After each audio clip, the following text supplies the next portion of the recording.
Oh, we did it. Hi, everyone. We made it. We're live. Welcome to our first, hello, my son, our first session of our TTRPG marathon for Extra Life. We're starting this morning off with Brindlewood Bay that I am running. We're missing a player down here for now. That's because of the time change. Emma is just going to join us a little bit later. So she has time to get home from work and things like that. But hey, what is Extra Life, everyone? Extra Life is a wonderful organization where we, as gamers, play games to help heal sick kids. All of the money donated to Extra Life goes to our local Children's Miracle Network hospital. The hospital that I have is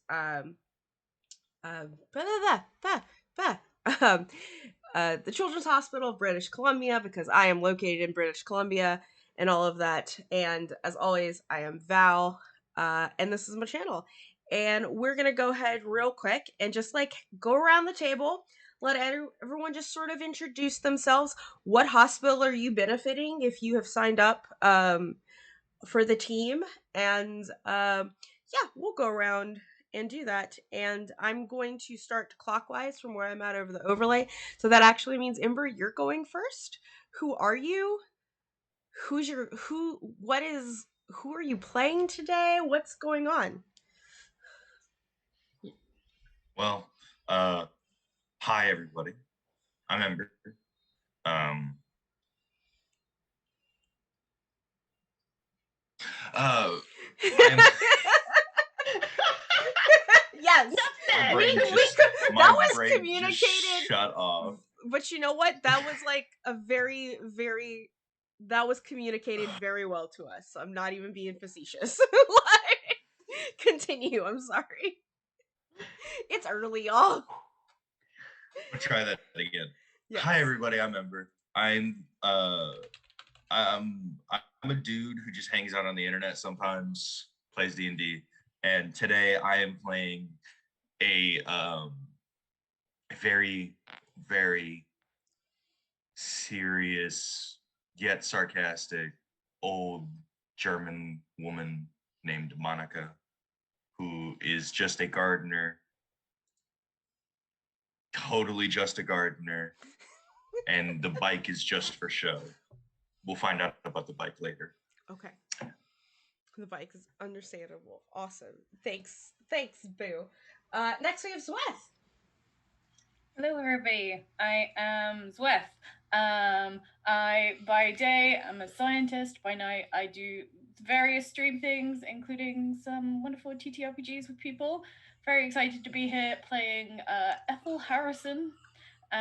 She's a very sweet old lady that loves to bake for people and make sure that they've got enough treats and always have enough tea. She, in her early life, she was a little bit wild. She was a bit of a hippie. So, some of that has still remained. And I'm looking forward to solving some mysteries.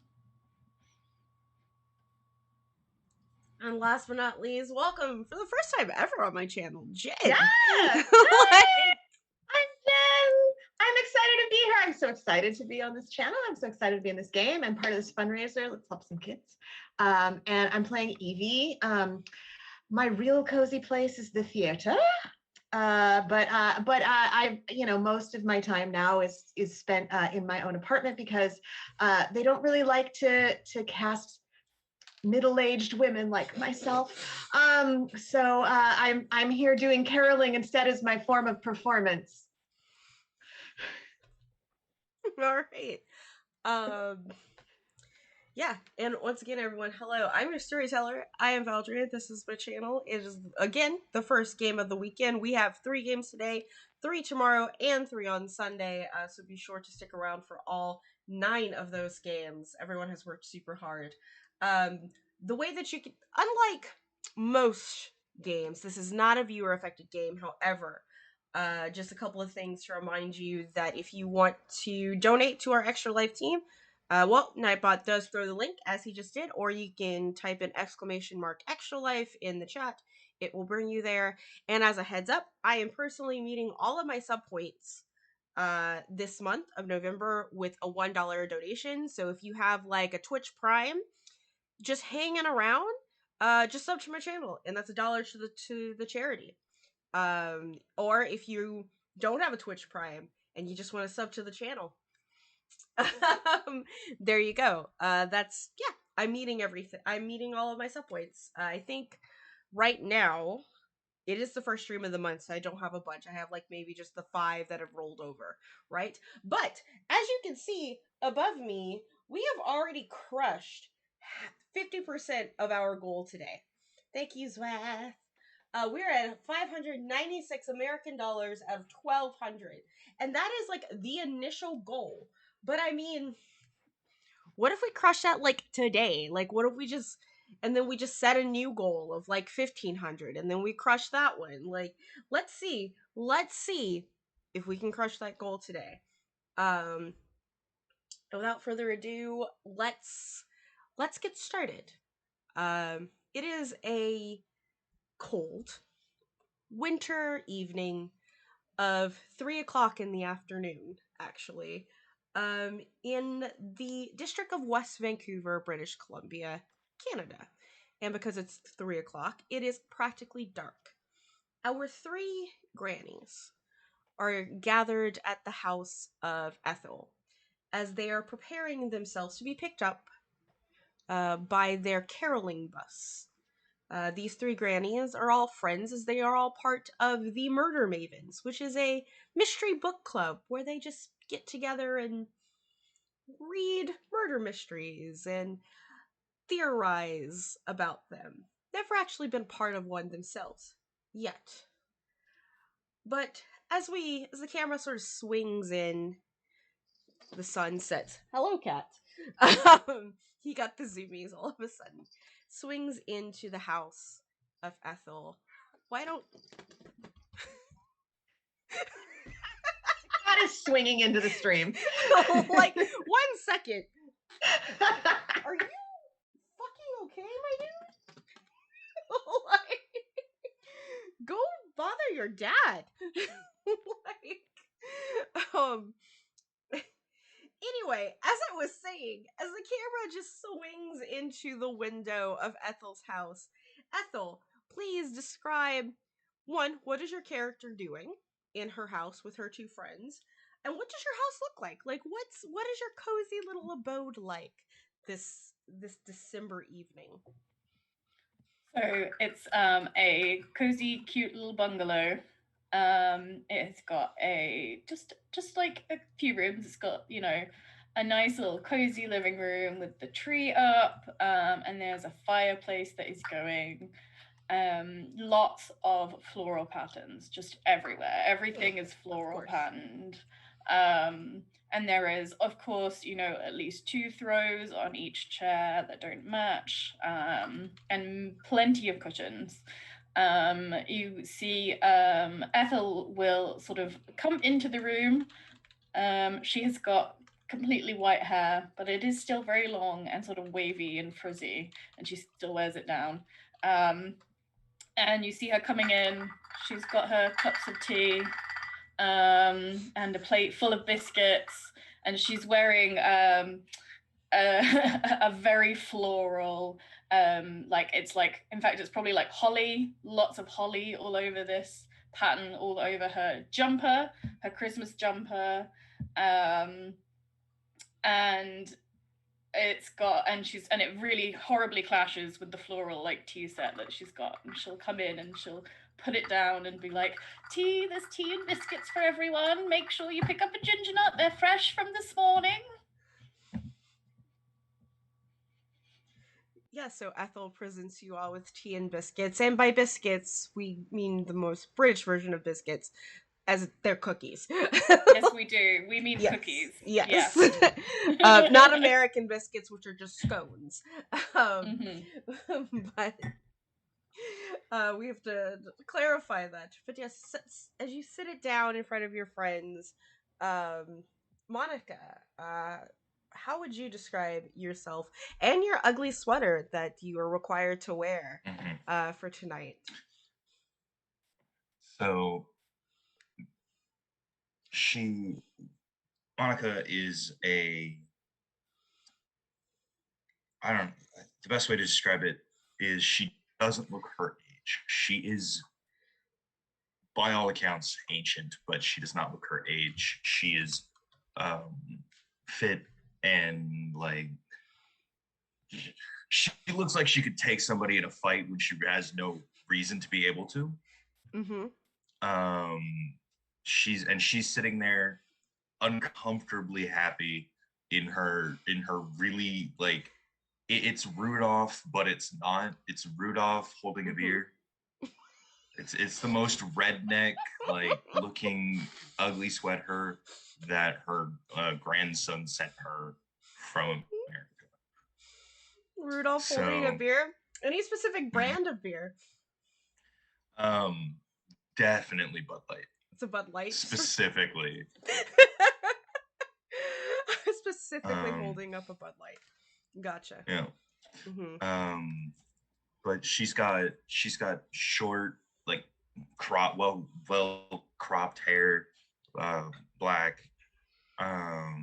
Dyed black, clearly. Yes, no, for sure. Is there a little bit of silver like peeking out from her? It would definitely be that like no, there would be a silver stripe. Almost, Gotcha. She got just the granny does not skull. bother with it. I love it. Yeah. Mm-hmm. And she's got a permanent scowl. It is permanent. Even when she smiles, she is scowling. Mm-hmm. And she would just be sitting there happily drinking her tea, not touching the cookies, but she doesn't want to do sweet yet. She waits until she's usually finished a cup of tea first. Okay. Excellent. And then of course, last but not least, Evie. What do you look like this fine evening? I'm going to contrast very much with Monica because Monica does not look her age. Evie looks like somebody who looks her age and is trying to not look her age. So Evie has the like platinum blonde dye job, but that doesn't quite like it's not a normal color because it's dyed on like really gray hair and not designed for that. Mm-hmm. Like makeup, you can tell she uses a lot of creams to like try to hide the like dark circles under her eyes, like perfectly made up, but you can't miss the fact that she is not middle-aged the way that she claims that she is. And she even says middle-aged a little reluctantly. And she is wearing a Hanukkah sweater. Hanukkah was weeks ago. And it's been a while, but she's going all in on the Hanukkah stuff right now because she wants her place in the holiday celebration. So she's got a big blue sweater with a menorah that has like Velcro to put like the different lights on for the different nights. Mm-hmm. Only because Hanukkah was a few weeks ago and she was with her nieces and nephews for it and they were playing with her sweater. She's like missing, like there's a couple of lights, but it's early in Hanukkah. It's like the first couple of days of Hanukkah, according to her sweater. Gotcha. And she has like dreidel earrings. And she's in there making as much chit chat as she can, just really like not necessarily trying to be the center of attention, but sort of trying to be the center of attention with everybody. Oh my goodness, these biscuits are wonderful. Where I come from, we call them cookies, but they're still wonderful as biscuits. I really do enjoy them. You just do such a good job. Always, you're such a great entertainer, Ethel. I love the decor. I think you're just such a beautiful job with all the flowers. Thank you so much. I can make you another batch if you wish, and more to take back with you. I have got a few recipes if you want them as well. I could get them out. I mean, I do have my figure to watch out for, but yeah, they're good enough. Go. That's fine. I'll paste them out, and it'll be wonderful. Yes. Please, more biscuits. I'll make you a double batch, and I'll make some cookies as well. My kind of cookies, and then that will be wonderful. So how is everyone? What did everyone think of our recent book? I thought that Detective Gemma, I thought she was rather dishy and clever solving those crimes. It was an interesting read. For sure. I would say I wanted more. Monica, I can never tell if you like it or not. When you say interesting, is that a positive, a negative? It is non-committal, in fact. I see. Mm-hmm. I thought it was lovely. That's about it. I thought it reminded me of something that I actually performed in on the stage years ago. It's just something about the careful pacing and the main character. I was the lead in that, and yeah, it just reminded me of that. That sounds wonderful. Maybe, you keep talking about all of your wonderful performances. Maybe you should, bring one of them out again and give us a performance so we can see it again. Well, you should come to one of my Shakespeare readings. You should we sit around and we read Shakespeare. We just take the parts and we just pull them out of a hat, so nobody has to worry about who has what part. And then if you don't like it and you want to give somebody the lead because they want to be in the lead role and you don't want to be, then you can trade around. But yeah, you should come to one of my Shakespeare readings. That sounds wonderful. I have a new cupcake recipe I've been wanting to try out. I could even make little sugar quills to go in them. That was very Shakespeare. Very, very Shakespeare. Please come and bring and do that. I keep, Monica, I keep, mentioning my Shakespeare. You could play. There are grumpy characters in Shakespeare. Like Tybalt. Tybalt, yes, you could be Tybalt. You'd be an excellent Tybalt. I'll do Romeo and Juliet soon, so that you can play it. You can be Tybalt. Oh, I would love to see you both in something. It would be wonderful. Yes, I try to do yes, but I'm not going to say no. Non-committal. That sounds like a yes to me. I think so too. I think that was a yes. She said yes. That was a yes. I can neither confirm nor deny. I auditioned for Romeo and Juliet a few years ago, but they only wanted to cast me as the nurse. So didn't do that. Not as I feel like you'd make a wonderful Juliet, surely. Oh, thank you. I did play Juliet in my day. I never really went to the theatre too much myself. It was always, I don't know, prefer to be outdoors. Saw some wonderful things on the stage out in the open. Maybe we should go to some sort of music thing. It's been so many years since I went. What kind of music would you want to go to? That sounds wonderful. Although the stage of nature is glorious as well. This is very true. I don't know. Maybe we should try out some of the new music. It's never really been something I've listened to, but you have to try new things every now and again. They have EDU? There's an E and a D in it. Many letters. I think it's just always a combination of letters, and that seems, it's hard to follow on sometimes, but Which one is days? Oh, I was just saying, music these days sounds way too electronic for my taste. Not enough guitar. I think that's what the E is. I think it's electronic dance Computer noise, things. EDN. Computer things. EDN. Computer things. EDN. It's EDN. That's what it is. And then there are the punks. You can go be around the punks. They have the mash pits. I couldn't keep a straight face.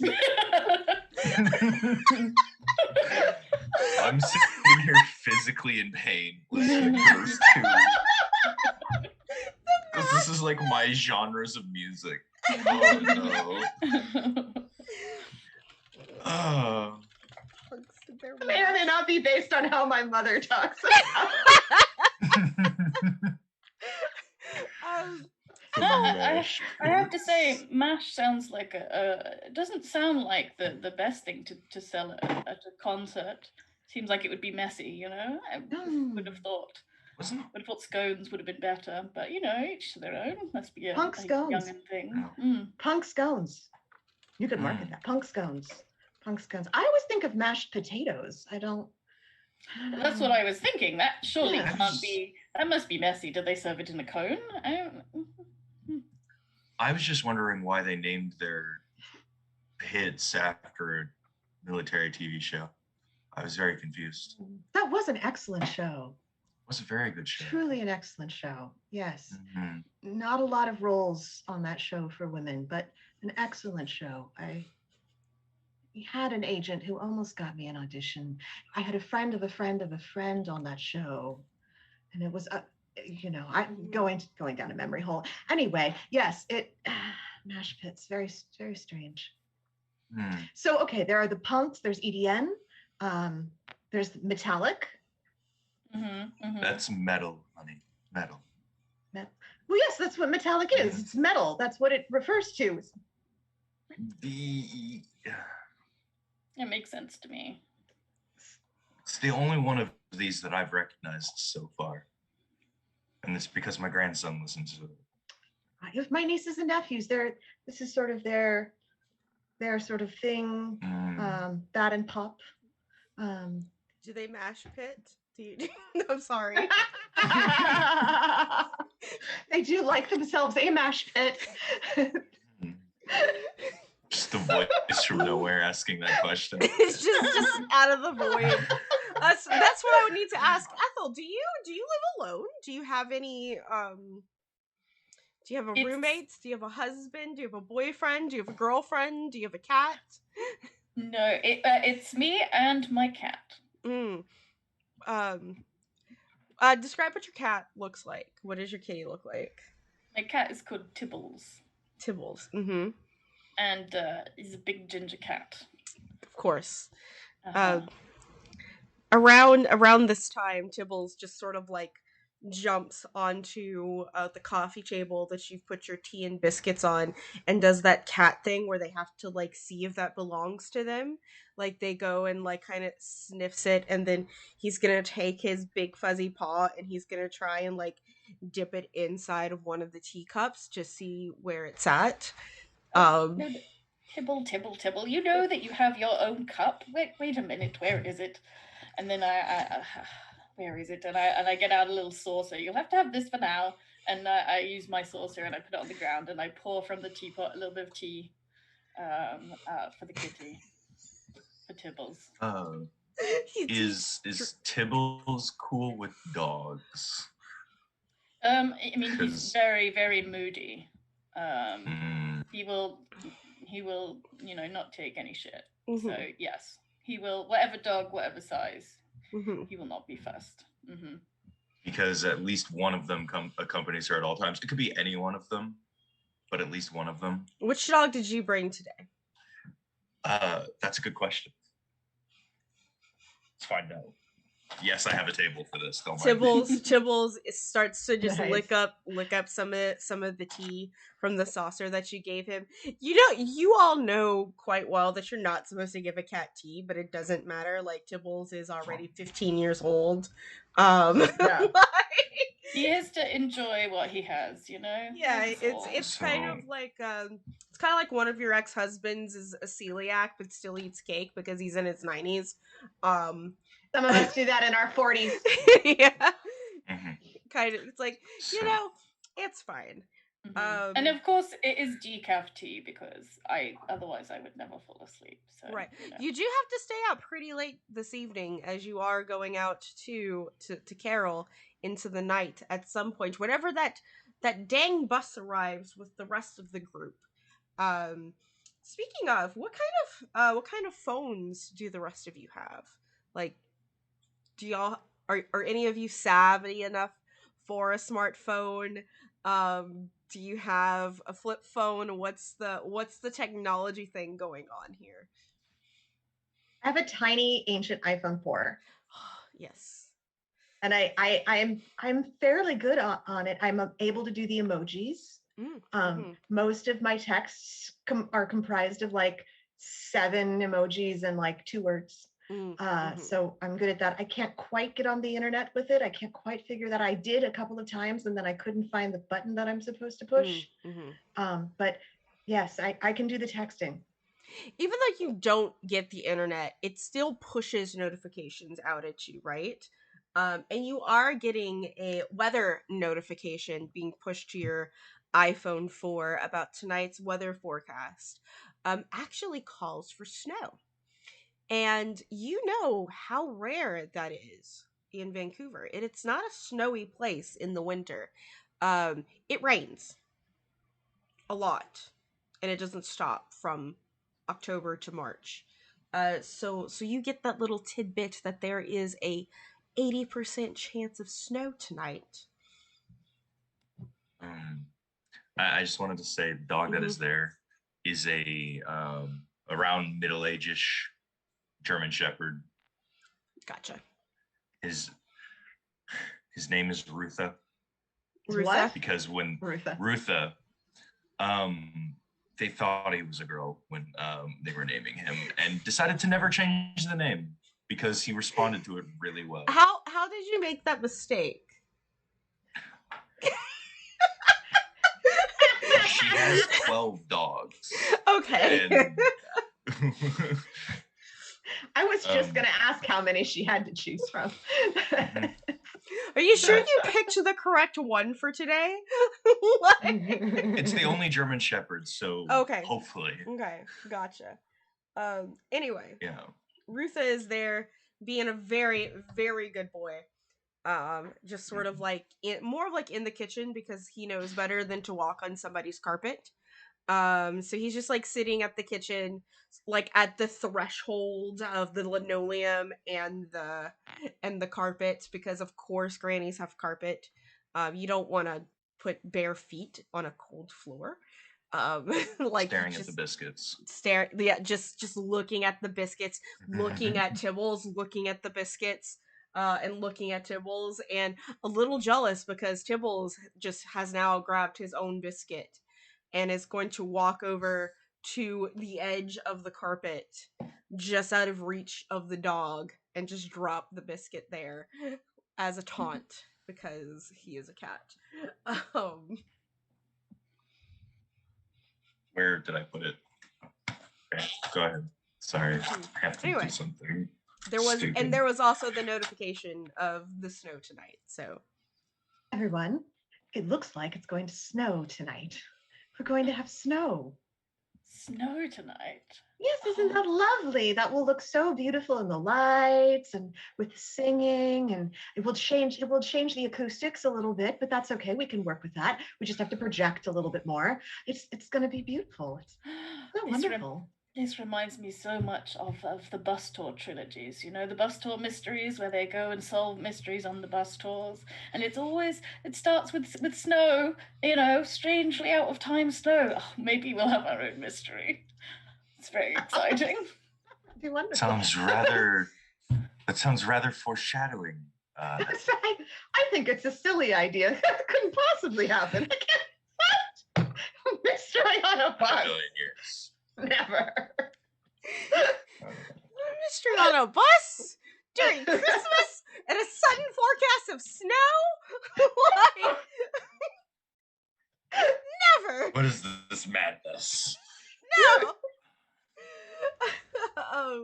I will pack extra cookies just in case. Mm-hmm. So I love over the glasses with that. That was great. Mm-hmm. What are we singing today? I forgot already. What's on the list?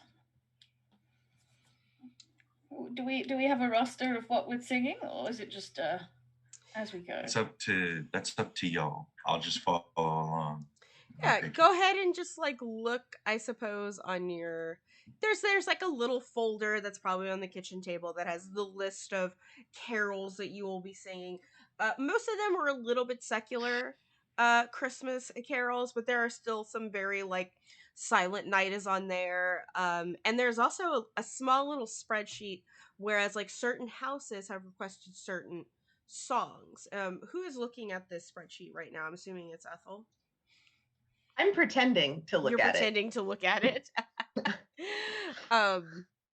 So Ethel, as you're kind of like looking over it for real, because you do want to know, you notice that one of the houses that you'll be visiting tonight is that of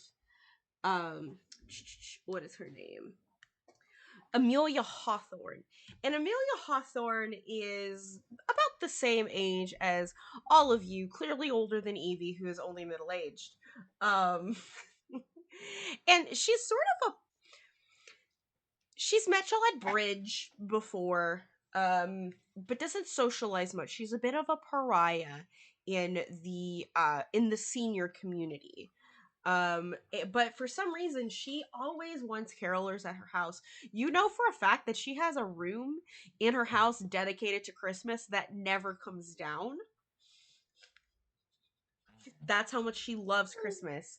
And she very specifically requests We Three Kings at her doorstep. What was her name? Sorry. Amelia Hawthorne. Amelia Hawthorne. And of course, she has to live in the most inconvenient place in West Vancouver, clearly on the British properties. And for those of you who are local or not local, the British properties in Vancouver originally was a suburb of the area where you had to have British citizenship to own property there at some point. But she lives sort of like tucked away in a big house out on the mountain in the British properties, which is just gonna be absolute garbage to get to on the tour bus. Well, not the tour bus, the caroling bus. A tour bus. It's a tour bus. Yeah. Touring performances, and it's just like a company, a touring company, the touring carol company. I'm so glad I don't have to drive the bus. No, you don't. No, my night vision went away a couple decades ago. I just really couldn't drive it when I was a young woman. Really couldn't drive the bus. So the carol list. What are we singing tonight? Do y'all want to practice? Yes. So much. Do y'all want me to pick something for y'all to practice? To sing? I will thus be the dog and the cat who will clearly yowl with y'all. Nice.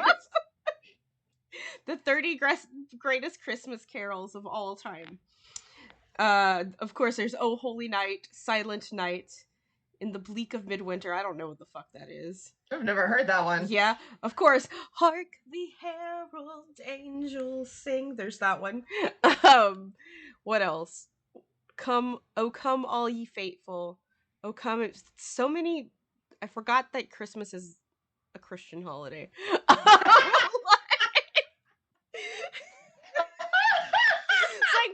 These are a lot of songs about Jesus. Remember, like, Jingle Bells, Deck the Halls, White Christmas.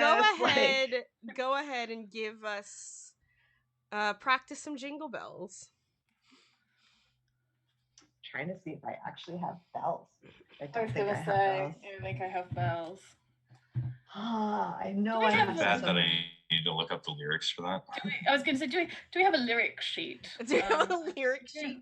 I don't always remember very well. It would be so much more funny if we didn't. Jingle bells, la la la da da da da da. Something about I definitely think we have to not have the lyric sheet. Yeah, it would be so much better. Like, Hark the herald angels sing something about a golden ring. As you're like, is there a lyric sheet? Rutha comes like a good boy and goes to Monica's backpack and pulls out a folder with the lyrics to the so you guys I just get to be pets. I'm so excited right now. And I have thus in Zoom chat sent you a link to Jingle Bells for you all to practice right now. Okay. I've forgotten my glasses. I will remember. Okay.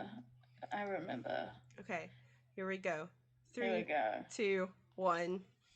Jingle bells. Oh. I'll follow you. I remember. It's fine. Now I'm trying to set up my screen so I can't see it. I think we start with dashing. Dashing? Like a dashing gentleman, dashing. Yes, yeah, okay, yes. Dashing through the snow in a one-horse open sleigh. For the fields we go. Now everyone sound cheery, laughing all the way. All right, well done. Well done, Monica, with the enthusiasm. Bells on bobtail ring, making spirits bright. What fun it is to laugh and sing a sleighing song tonight. Now let's wrap up the drama, okay? Oh, jingle bells, jingle bells, jingle all the way. Oh, what fun it is to ride in a one-horse open sleigh. Jingle bells, jingle bells, jingle all the way. And like Edie has a lot of vibrato here. Oh, what fun it is to ride in a one-horse open sleigh. Good, buddy.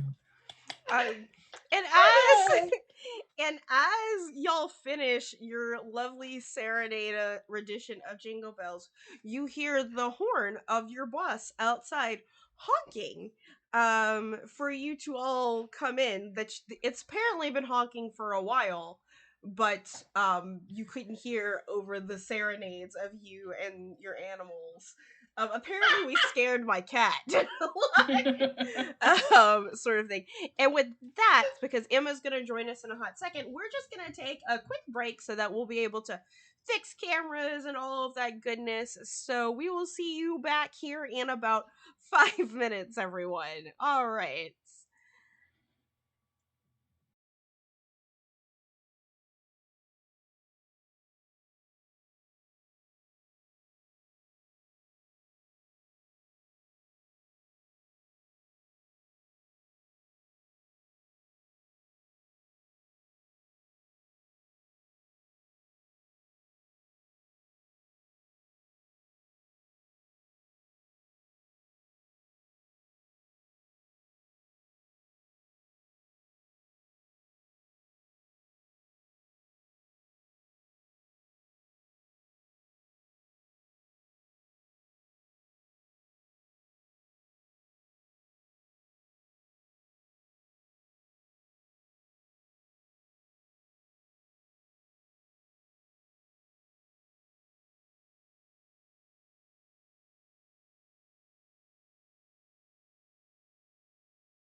And haha, we're back. Hello, everyone. Welcome back. After being serenaded with that lovely rendition of Jingle Bells from the Mavens, we ended the scene previously with the horn of the caroling bus being honked outside of the house of Ethel. And within that bus, first is being driven by a man in his 50s, mid 50s, probably 55, 56, by the name of Gus, who does this on a volunteer basis, along with about 5 other people, including your dear friend, Rosemary. And as the 3 of you gather on the bus with, which dog are you bringing, Monica? Oh, that's going to be Jessie, the Jessie. Pitbull Lab mix. Okay, so Monica leaves Rutha inside of Ethel's house, and the other dog's on Ethel's porch. As Tipples the cat jumps into Ethel's bag, you gather all of your things and you jump onto the caroling bus. And Rosemary, please describe your character, yourself, to everyone, and what do you look like as you're sitting? Where are you sitting on the bus? How do you look? Mm-hmm. So Rosemary is sat at the front of the bus because she gets a little bit travel sick. So she insisted that she get to sit at the front, no matter who tried to convince her otherwise. And she is sat with a rain cap on. Doesn't matter what the weather's like outside, you always have to plan for rain. And it keeps her curls in and set. And she is wearing a very large sweater this time. Normally she wears a cardigan. In fact, she's actually wearing a cardigan over her ugly sweater. And her sweater is Santa Claus riding on a unicorn holding a sword. Because the unicorn is Scotland's national animal, don't you know? So she found it quite funny. She knitted it herself, of course. And she has her tartan scarf on also. Got to wrap up warm for the cold weather here. So I'm sat, purse on lap, hands on purse, you know, because that's the way that they sit. Yep. So she'll wave politely at everyone as you come in. Evening. So good to see you. Wait a minute. I have your thermos here. One second. Oh. Ethel opens her bag and she pulls out a thermos, which is also of a tartan, to try and, you know, it's probably not, you know. It's the wrong tartan, but I appreciate the gesture. It's the wrong tartan that Ethel has tried, you know. It's probably more offensive than it is nice, but it comes from a good place, as is, you know, sometimes a granny thing. And she will hand you your thermos and a little bit of cookies as well. What's inside the thermos tonight? Oh, we have a herbal tea. Well, very good. It'll do the trick, I'm sure. And because Emma wasn't here to get your descriptions of your characters, please feel free to describe yourself once again for Rosemary. So Ethel has completely white but still quite long, wavy, frizzy hair. Which clearly is, you know, how she wore it when she was young, and she's just let it go white, and she's kept it the same. She has got, her sweater is just like lots of holly leaves and wreaths and plant things. And she's got one of those big like hamper bags with all of her stuff in that she keeps diving in. There is just, if you glanced in, you would see lots of Tupperware. And possibly a cat tail or a bit of there's a big orange cat inside the bag. A big orange cat. Just like kind of turns and looks at you with its big eyes. Meow. Hello there, kitty. So cute. Meow. Tibbles adores a trip out. Don't they just? Meow. He doesn't look like he enjoys time out. Tibbles looks like he's tripping right about now. What's in that tea, man?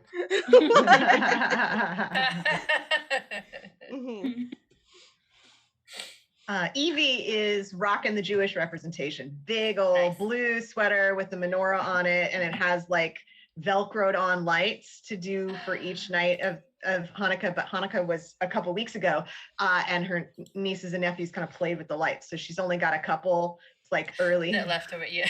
that leftover early Hanukkah, and she looks like an older person trying not to look like an older person and failing at it. Makeup that doesn't quite cover the wrinkles on her face, hair that's been dyed blonde but is a little bit of an off color because it's dyed on gray hair, and she's got a big old like bag that's like a kind of, in fact, it's probably like this kind of pattern. It's some sort of like boho kind of theater hippie pattern. Like Lily Tomlin in Grace and Frankie. Yes, it's very much that. I love it. Yes, and she's like, so lovely to see you, Rosemary. I'm so happy you could join us. This is going to be so fun. Did you know it's going to snow? Is it? It's going to snow, so your preparation is going to be, a good, well-appointed. Absolutely, one has to keep one's hair dry, of course. Absolutely. I mean, we have us curly-haired girls, like we know, right? We need to keep it from being lower. The moisture is wonderful. So you're going to look great. You're going to sing great. It's going to be great. Aren't we just? I like your positivity. It always brings a smile to my face. And Monica, she's gonna walk up and she's gonna be, you see her, she's tall-ish, like she has that look of she looks taller than she is. She's physical. She's not built like someone her age. She doesn't look like someone her age. Yeah. She looks like she could bench press a crocodile and win. And as she's walking up, she's got this sweater, and it's Rudolph. Excuse me. Rudolph, like blush on his cheeks, holding a Bud Light. That's the ugly sweater she has on. And she's got a short, like, it's dyed black because her grandson's wife offered to do it, and she was a bit too drunk to care that night. So, but there's one streak that they missed of her hair that's just silver, that just hangs down over her face, and she's got a backpack on like, not like an industrial backpack with like more pockets than anyone could need ever in the backpack. And walking alongside her is a very, very well-behaved pit bull lab mixed named Jessie. And she's not on a leash or anything. She's just, she just walks alongside Monica as she walks. Good afternoon, Rosemary. How are you doing? Afternoon, Monica. You've certainly come prepared as always. Sadly, I had to leave some of the more fun toys at home, but I think I have sure. everything I need. Well, as long as we all have a packet of wet wipes, I mean, ultimately that's what you need for most things, isn't it? Yes. Would you? Wet wipes and a little travel sewing kit can go a world of difference. Hi. Well, speaking of always being prepared, you are always prepared. Try. I'm sorry. Would you mind terribly if I demanding things right now? Continue. Listen. Would you mind if I direct Jessie up to y'all, by the way? To sit with y'all? Not at all. Oh, Jessie can come sit wherever they want. I will actually just the seats behind you, like kind of go to the people sitting there. Excuse me, can I sit with my friend? I'm going to say, if you don't mind moving just a little bit. I probably had like a bag. My knitting bag is sitting next to me, so I moved the knitting bag so someone can sit beside me. Yes. Yeah. So we're all in one little square, and absolutely. Yeah. Sitting kind of like the person that has to move is someone by the name. Her name is Julia, and she's just like, oh, terribly sorry, dear. I understand how you little, what do you call yourselves? She straightens her glasses as if she's looking at you to see if she gets the right name. The Murder Maven Mystery Club. Is that? Yes, that's that's Oh, okay. Then I best leave because you talk about very weird things. And she like stands up, and as she stands up, she's got like old lady scoliosis, where she's just like been hunched over her entire life, and she's like, "Pleasure caroling. Are we moving yet, driver?" Not everyone has the constitution to handle what we do, of course. Are you saying that I don't have the constitution to handle murder? No, that's not what I said, dear. Is your hearing aid working? I don't have a hearing aid. I love it. Perhaps you should get one. Perhaps you should invest in one. 2020, thank you very much. That's indeed it is. Have a good evening with your caroling. Is there a cat somewhere? She like goes over to sit like 2 places down. So that y'all can all sort of congregate together, and from the front of the bus it's like, all right, ladies, settle down. We've got a rough one today. We might not make it to some houses because of this snow. Apparently he's Scottish. I can appreciate that. Good sturdy British bus driver is what you need. Well, He's also very cute. Yeah. Bit of a tease. You flatter me, ladies. And just like cranks it up, and the radio turns on, like he turns it on, and he keeps trying to like, what station does everyone want it? It's the Friday before Christmas. There is this one, and like he turns it, and it's Christmas carols but metal. Oh. Yeah. Monica will immediately sit up and be like, yes, I approve. It's Very energetic. It's very energetic. Sorry, ladies. It's the only thing that I can catch out here in these mountains. This is the metallic music you were talking about. Metallic. It's the metallic. Yes. It gets the blood pumped. Yes. It just sounds like noise to me. We could have a mash pit here in the bus. I should have mash pit. I should have A mash pit. That's what they call them. A mash pit. A mash pit. Well, I'm assuming it doesn't involve any tatties, because Well, I should have packed some if we were going to have if I knew we were Quite going to agree. have metallic music, and then we could have had some mash, Yes. But I haven't got any. Could you, bus driver? Would you mind turning the heat up a little bit more? It's rather chilly. Oh, absolutely, Miss Ethel. As he turns on, he cranks up that heat. Also, the window is down. Make sure you wiggle it up a little. It might get stuck. You don't want the snow to get in. And like where y'all are at right now, it's not snowing yet. It's still raining because you're a little bit closer to sea level, so you're not quite at the elevation to where the snow has started yet. But as soon as y'all kind of start getting moving, like you're the last grannies people to be picked up for this caroling event. A woman probably competing with Evie in her not wanting anyone to notice her age sort of stands up and is like, all right, ladies, please calm down. We have an itinerary to get through today. First we go to the children's hospital, and she starts listing off all of the places, and then we go to the elderly hospital. Hopefully none of us will be there next year. And she goes and That's uncalled for. Yes. A little upsetting. Do carry on, love. Sorry for interrupting you there. Yes, that's exactly what I thought. And she continues to go, and it's like, oh. And I see we have Miss Amelia Hawthorne on the itinerary once again with we three kings. Well, maybe.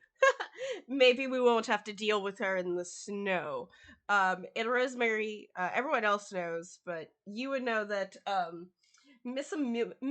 Amelia Hawthorne is sort of a pariah in the community, especially when it comes to the elderly community or the senior community. You might have played bridge with her one time, and she lost and never came back, kind of thing. It's hard to live that kind of thing down, really. Yeah, it's true. She lost. If you've played bridge, it's vicious. It's vicious. Super vicious. Yes. Sort of That's thing. That's what we use to see if people are allowed into the murder mavens or not. Oh yes, yes. Trial by You handle fire. bridge. Trial by bridge. fire. You know that she's got an entire house, just not house, room, year round dedicated to Christmas. So she, despite being a pariah, is just like loves Christmas. Like it is her thing. Like she absolutely adores Christmas. And the other thing she adores is her Pekingese dog, who is named. What is this dog's name? I have to read this. The Pekingese. What is the Pekingese's name? It's not Frank. That's something different. Hold on, I have to get to my glasses to read. Should have gone to Specsavers, love. I know, right? Specsavers. Oh, Chestnut the Fourth, because there was a third, a second, and a first. So this is Chestnut the Fourth. But she is on the list in which that you are supposed to go caroling, and the wish amongst your caroling leader, who we shall call Bridget, Miss Bridget, just kind of doesn't want to go there and actually hopes that the snow stops you. Evie actually really kind of tries to reach out to Amelia, knowing she's gonna get rebuffed. Just she's lonely and probably had a difficult life, and I just feel like we're a little harsh on Amelia. That's Well, we've all had difficult lives, dearie. I mean, my life is. I wouldn't say that about my own life. I don't know. I just feel like if you love Christmas so much, you must want to connect with people. And just not know how. Well, maybe this year is the year that we finally connect to her. Well, I've made 3 different kinds of Christmas cakes, and different from last year, so she might like one of these, Go ahead. Did I hear Christmas cakes? And one of the old ladies just kind of stands up. Did you bring the ones shaped like Christmas trees this year, darling? From Debbie? Well, I've made some shaped like Christmas trees myself, and I have to say they are quite good. I don't know about the other ones, but these Could I have really one? good. Right now, it's probably best we do some caroling first. But you can here. Let me wrap one up in a napkin for you, and you can keep it for later. No, I don't need it for later. I'm hungry now. Well, okay then. And I will get one out. And hand one to her. Thank you, dearie. And she just eats it immediately. I'm just Julie's, gonna whoever's in the back. Yeah, whoever's sitting beside me, I try to say, forcing a woman to open Tupperware on a moving bus. I mean, that's just rude. I know, right? She wouldn't even let me give her a napkin. Very unbecoming. Is it the shape that makes it a Christmas cake? What makes it a Christmas cake? Oh, these are cookies. It's the These are rum. shaped like Christmas trees. Yes, and of course all of the brandy, the rum, the port, Yes. anything really. Oh, it's a alcoholic cake. Can I have one? I want to. Seems as they're open. Well, apparently my Maven move involves at the beginning of a session. Get a void clue in the form of a strange, unsettling dream I experience, because my move is the Dale Cooper move. But I think it'd be funnier, rather than having had one right at the start, that it comes to me in a "that's so Raven" kind of way. I just pause and I get strange visions. I am timing this. Aha! Yes, I am timing this. Magnificent. So as the bus trudges along, It first, of course, hits all of the easy spots like that aren't like people's houses. Like you go to the hospitals, Whole Foods for some reason. I think what it is, you just go to Whole Foods because you know that there's a bathroom there, and at some point everyone has to pee. So then you go to like you go to Children's Hospital, Whole Foods. And I think this calls for what song do you want to sing to the babies? Rudolph the Red-Nosed Reindeer. Oh, okay. Well, y'all all sort of pull up, and everyone gathers, and Julie and whatever I named her, what was the leader's name? Miss Bridget. Bridget. Yes, Miss Bridget. Sort of gathers everyone. It's all right. So the children love Rudolph, so that's where we're going to go. All right, right here, everyone. Get in line at the steps. Everyone has their folders, right? Okay, excellent. And she's like, and on three, a 1 and a 2 and a 3. Rudolph the red-nosed reindeer had a very shiny nose. And if you ever saw him, saw him, you would even say it glows. You would even say it glows. All of the other reindeer. All of the other reindeer used to laugh and call him names. Used to laugh and call him names. They never let poor Rudolph. They never let poor Rudolph play in any reindeer games. Play in any reindeer. The dog is just like, oh. Yeah. Every year I forget what a chanteuse you are, Maria. It's so beautiful. I take out a red nose prop and put it on my nose. Eva, you look like a clown, not a deer. You have to have antlers as you do. Oh goodness, use your imagination. Here, have a nose. And I here, and I pull out. I've probably like knitted a set, so they're like knitted things that are attached to little hairband. Mm-hmm. There you go, dear. I just want to say. And of course, what's up, Monica? Jesse's totally got a red nose on him on her as well. Does he also have antlers? Nice. Mm-hmm. Yes. I'd also like to point out, Jesse's probably showing, is singing louder than Monica is. She sang her one time for the day.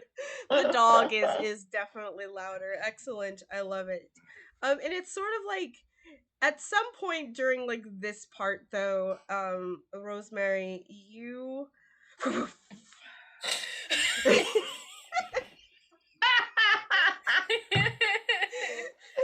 the Red-Nosed Reindeer, dream trigger. Yeah.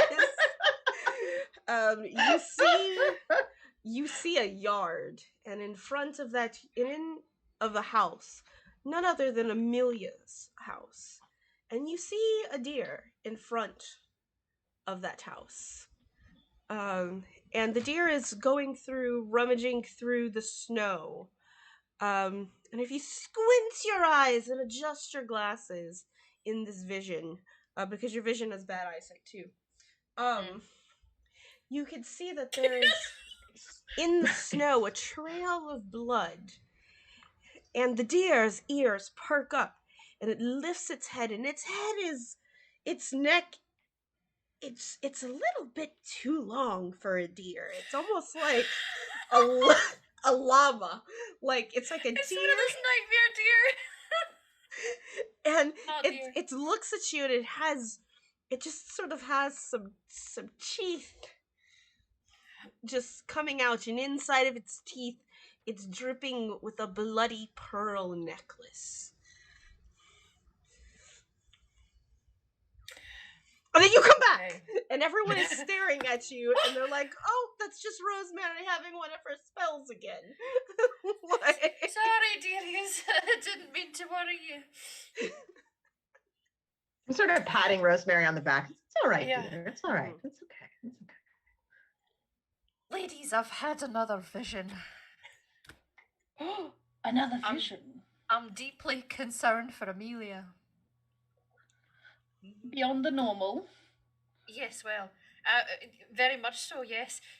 I was in her yard and there was snow and I saw a deer there and it was rummaging around in the snow. Why is the deer rummaging? I don't know, but Oh, it that's was. terrible. That's just terrible. I mean, the deer, it could be eating all of her flowers. And then the deer looks up and I can see a trail of blood. And the deer, well, it was a deer, but also a not deer. I believe that's what it's called on TikTok, right? The not deers. It was a deer, but it was not a deer because its neck was too long and it had sharp, pointy teeth. And there was a bloody necklace, a pearl necklace, in its mouth. So, Unsettling. was a deer that eats pearls. Yes, or Amelia, perhaps. Oh, And the pearls are what's left over. Oh, that makes more sense. I can see why that would be of some concern. Yes. Now, whilst of course it is concerning, I have to say it makes me a little bit excited that maybe that's something we can look into. I quite agree. It sounds rather exciting. It's a little on the tragic, animal control but- side. Well, yes, true. Mavens, could you please get back on the bus? It's starting to snow. Like waves you right, back yes. on. Yes. Jesse gets up and he sits in his spot like a good boy. And the little bus takes up, and now y'all are starting going from house to house at this point, and going into the mountain and going into these incredibly large, elaborate, affluent houses, right? And sometimes people are super excited to have you there and they stand outside and they sing with you, and sometimes like the lights go off, but you still ever fervent continues your caroling escapades. That being said, the snow is starting to come down at this point, and you still quite haven't made it to Amelia's house. And at one point, the bus stops, and you just hear Gus sort of sigh. He goes, "I'm not getting up that hill in this bus. Not with that attitude, you're not." Not with any attitude. I don't have the right tires for it." Well, ladies, this is why we made sure to stock up on supplies, and of course, Rosemary, we've got our wipes with us, so I think we head up there. I quite agree. Everyone's wouldn't else, be but too they to don't stop have on me some- wellies to go up there. Like, You need good furry boots. I don't have any furry boots. It just came like a bunch of like older, like bunch of the other women are just like, I don't think we can make it, but we'll wait for you. We'll take one for the team. Well, okay, if you think so. And so it's essentially like it's the bottom of a street that y'all are stepping, and it's a very steep hill, but there are some stairs that do kind of go up like the this driveway essentially that's just incredibly steep, that some of you can go up. Now that being said, you have to be careful because luckily it's not too icy, the powder is nice and fresh. But yeah, y'all are welcome to climb up these stairs if you so desire. I get off the bus, I open my bag, and I spend a good few minutes as I try to work out how to extend one of those extendable walking sticks. I'm like flicking it, thinking it will flick out. I'm twisting it, and just generally trying to work that out. I got it to work once, but now I can't remember how to do it again. It's the button. It's that one on the left there. Don't you twist it? Don't you twist it? Twist. Push the button, twist, and then you pull it out. Yes, and then you flick it, and then and eventually it pops open. Here we go. Marvelous. And Monica's gonna be out behind y'all. She's just gonna pull out a pipe, fill it up, and she's gonna stick it in. She's gonna start walking with her pipe. She's It's the first gonna time she's pack got her smoking pipe all day. Yeah. Yeah. It can be tobacco, but it doesn't have to be. It's not. We all know Pulled it's out not. first. Yeah. Yeah. We all know Medicinal. It's not. It's Very medicinal. medicinal. It's medicinal. It's a medicinal pipe. Yeah, for your eyesight. Mhm. Exactly. Oh, also, I may have left the Tupperware of medicinal cookies on the bus. If the rest of the bus happened to get them. When we come back, it's gonna be a party bus.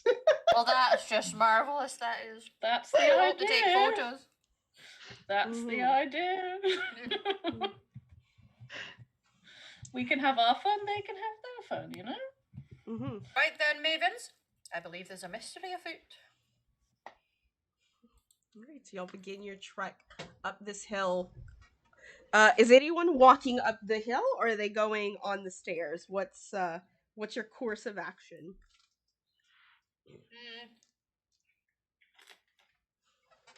I wait to see what everyone else does. And then, like, if everyone else is doing the easy path, everyone else, I'll do it. But if one single person does the hard one, then I'm going to, like, do the hard path too. Which path is shorter is my question. Or is it they're just both two straight it's paths? the same. It's just like one. It's the same. There's stairs, and then there's like a drive, like a paved driveway, and then stairs going up. It's just all very steep. Mhm. Kind of thing. Yeah. There's even, if you go look at the stairway, there's even a mechanical device for a chair. If someone needed a chair to go up and down, but it clearly doesn't work in the snow. Well, I see that, and then I go up the hill. You. What are 1 second? I actually need to open your character sheets here. Yeah, I'm not good at going up the hill. I'm going up the hill.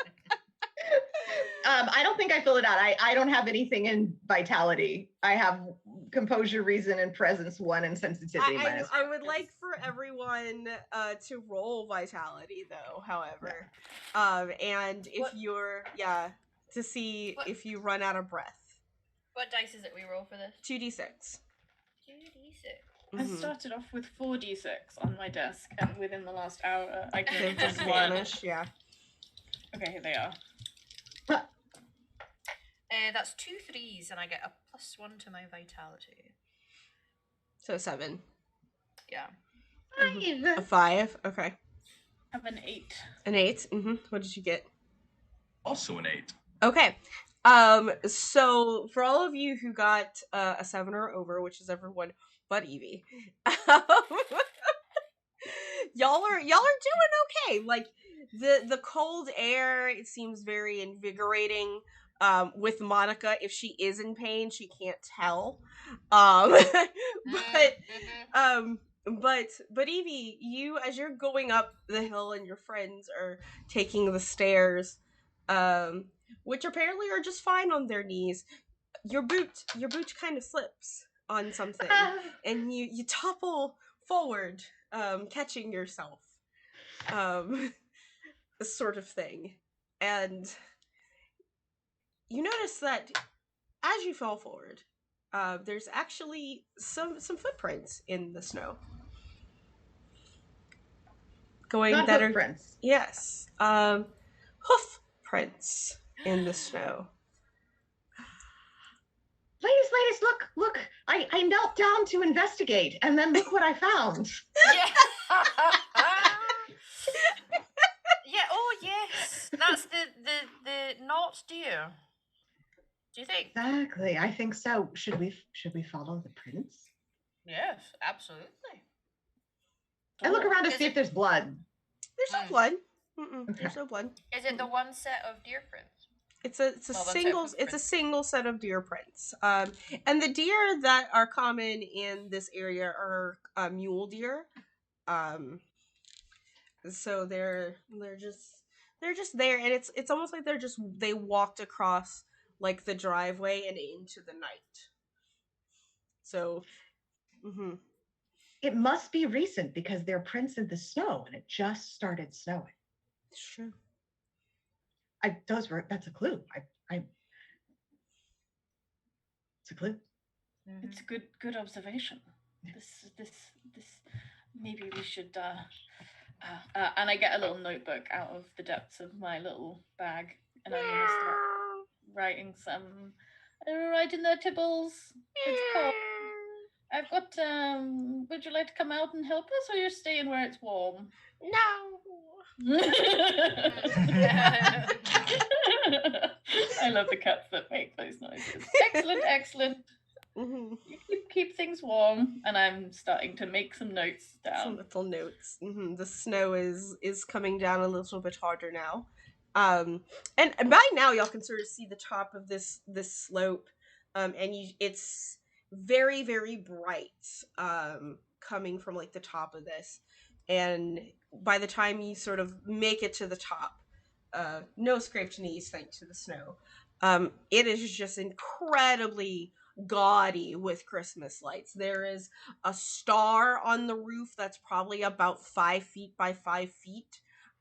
There's like Santa and Rudolph, and like it, you would have confused the aura coming from this mountain as the northern lights, but no, it's just this lady's house. Like, lit up for Christmas, which you all know she does not put up herself, but she employs people to do. Back in her heyday, she did it all the time, but now not so much.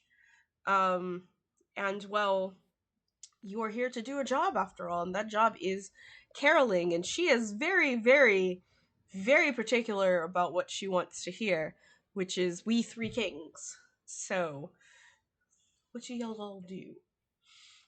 Before we do anything, one of the decorations is just a little bit off of where it would most aesthetically be. So I'll actually just very subtly move it to where it looks a little bit better. Is it the baby Jesus in the nativity scene? Like, It's not quite centered right. Just throw it away. I try to prop the baby up a little bit so that you can see it a little bit better, and it's not like buried in and I call it the basket. It's not buried in the basket that it's in. Mm-hmm. So like yes. I just love how the Jewish granny is adjusted baby It's Jesus. Fixing Jesus, yeah. Fix this display. So you want to tell a story, and then the baby is hiding in the basket, but you want everyone to see that there's a baby there. So it's now peeking out of the basket. We should give him a wee Christmas sweater. I've got a little one in here I was going to be given to a friend. Oh, yes, Yeah, no, definitely. It looks so cold. I dress him in a sweater. What does a sweater look like? What sweater do you put the baby Jesus in? It is a very little version of the ones that has Santa riding on the back of a dinosaur. Yep.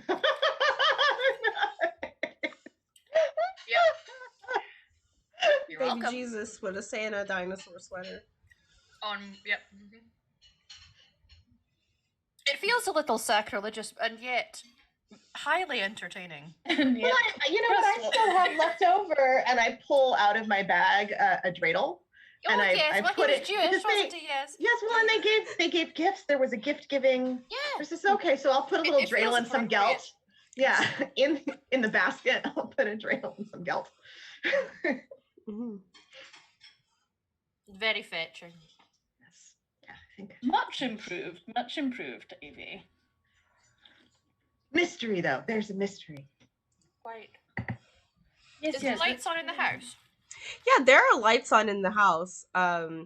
You do usually how caroling works, like there's like you just sort of stand outside and you start singing kind of thing. Like that's how it works. I don't know if you want to ring the doorbell before. But like I said, y'all are the little instruction is coincidentally enough a song about the three wise men coming to bring gifts to Jesus. So I did my homework. But Amelia wants We Three Kings to be sung. Do y'all need lyrics again? Do I need to provide We Three Kings? Yeah, I don't know the lyrics to that one. Okay, I could. Never heard that song before. Oh yes, you had. Evie does not know the lyrics. I know them, but Evie does not.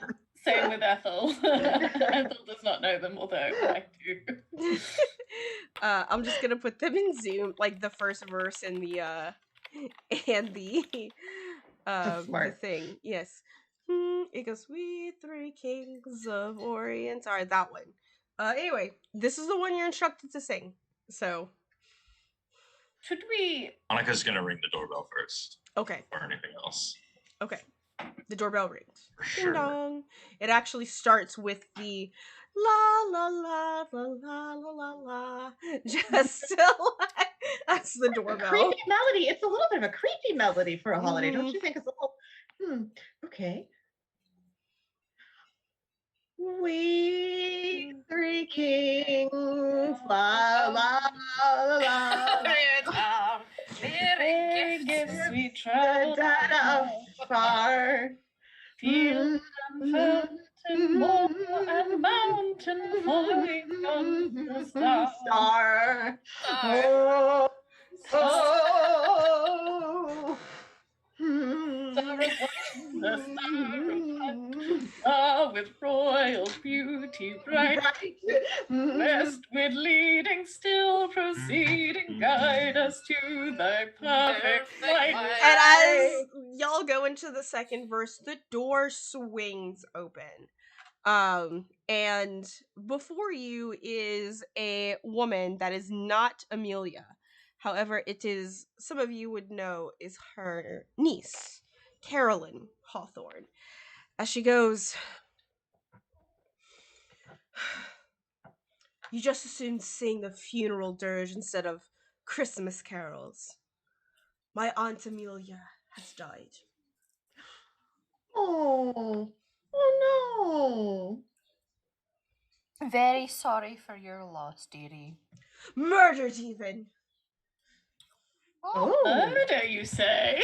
Strangled in the night by her own pearls. She wore that's a pearls bit to garish. bed. Yes. Mm-hmm. She wore pearls to bed. That's terrible. That's horrible. That's could we take a look? Well, I was wondering, since you had just arrived, if you could perhaps, and she looks around, where is the bus? Stuck in the snow. Oh dear. We have no reception up here to call the authorities. Perhaps you can inform your driver to go and get the police for us.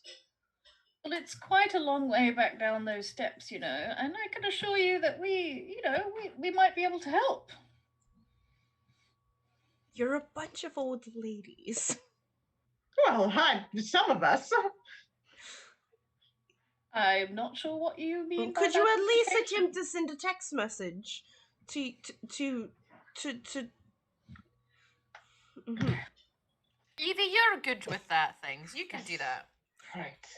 I get it out and I'm like, Amelia has died.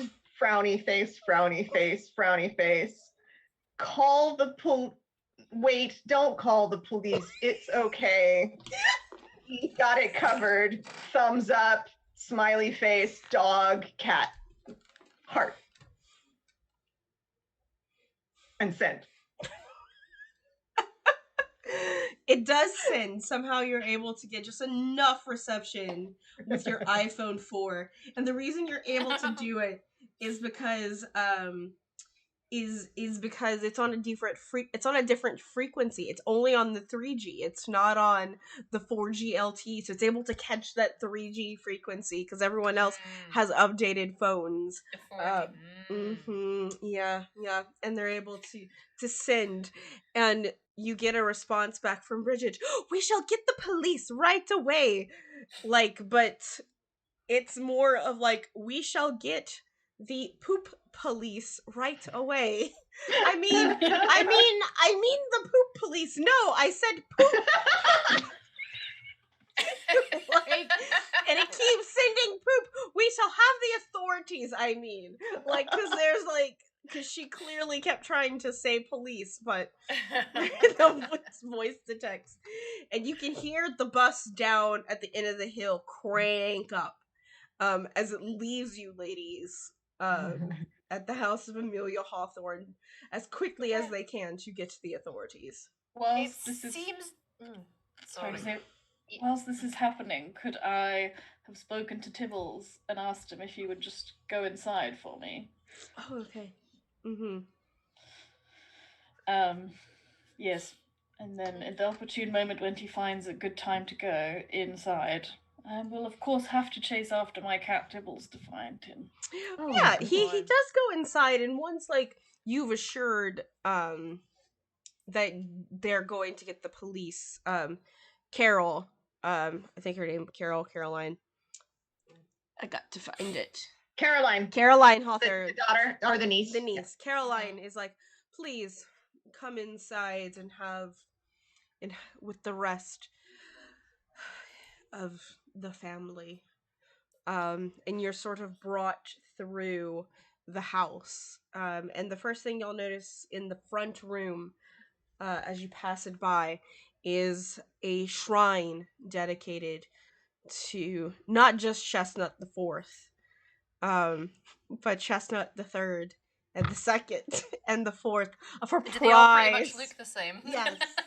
They're just like these little black Pekingese with a little white tuft, like, in their flat, ugly faces. But they're all looking like incredibly regal in every single one of their photos. And each one from 1 to 3, there's their little box of ashes on the mantle.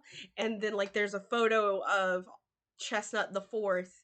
But there's no box because he's still alive. Instead, there is God.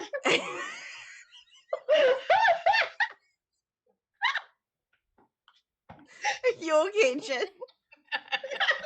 I think you tickled her. Well, so the family's all here already. Were you all here when it happened? Yes. I see. Yes, we were. Which only means that it was one of us. I know. Suspects. Could we meet with your family? I've always wanted to meet dear Amelia's family.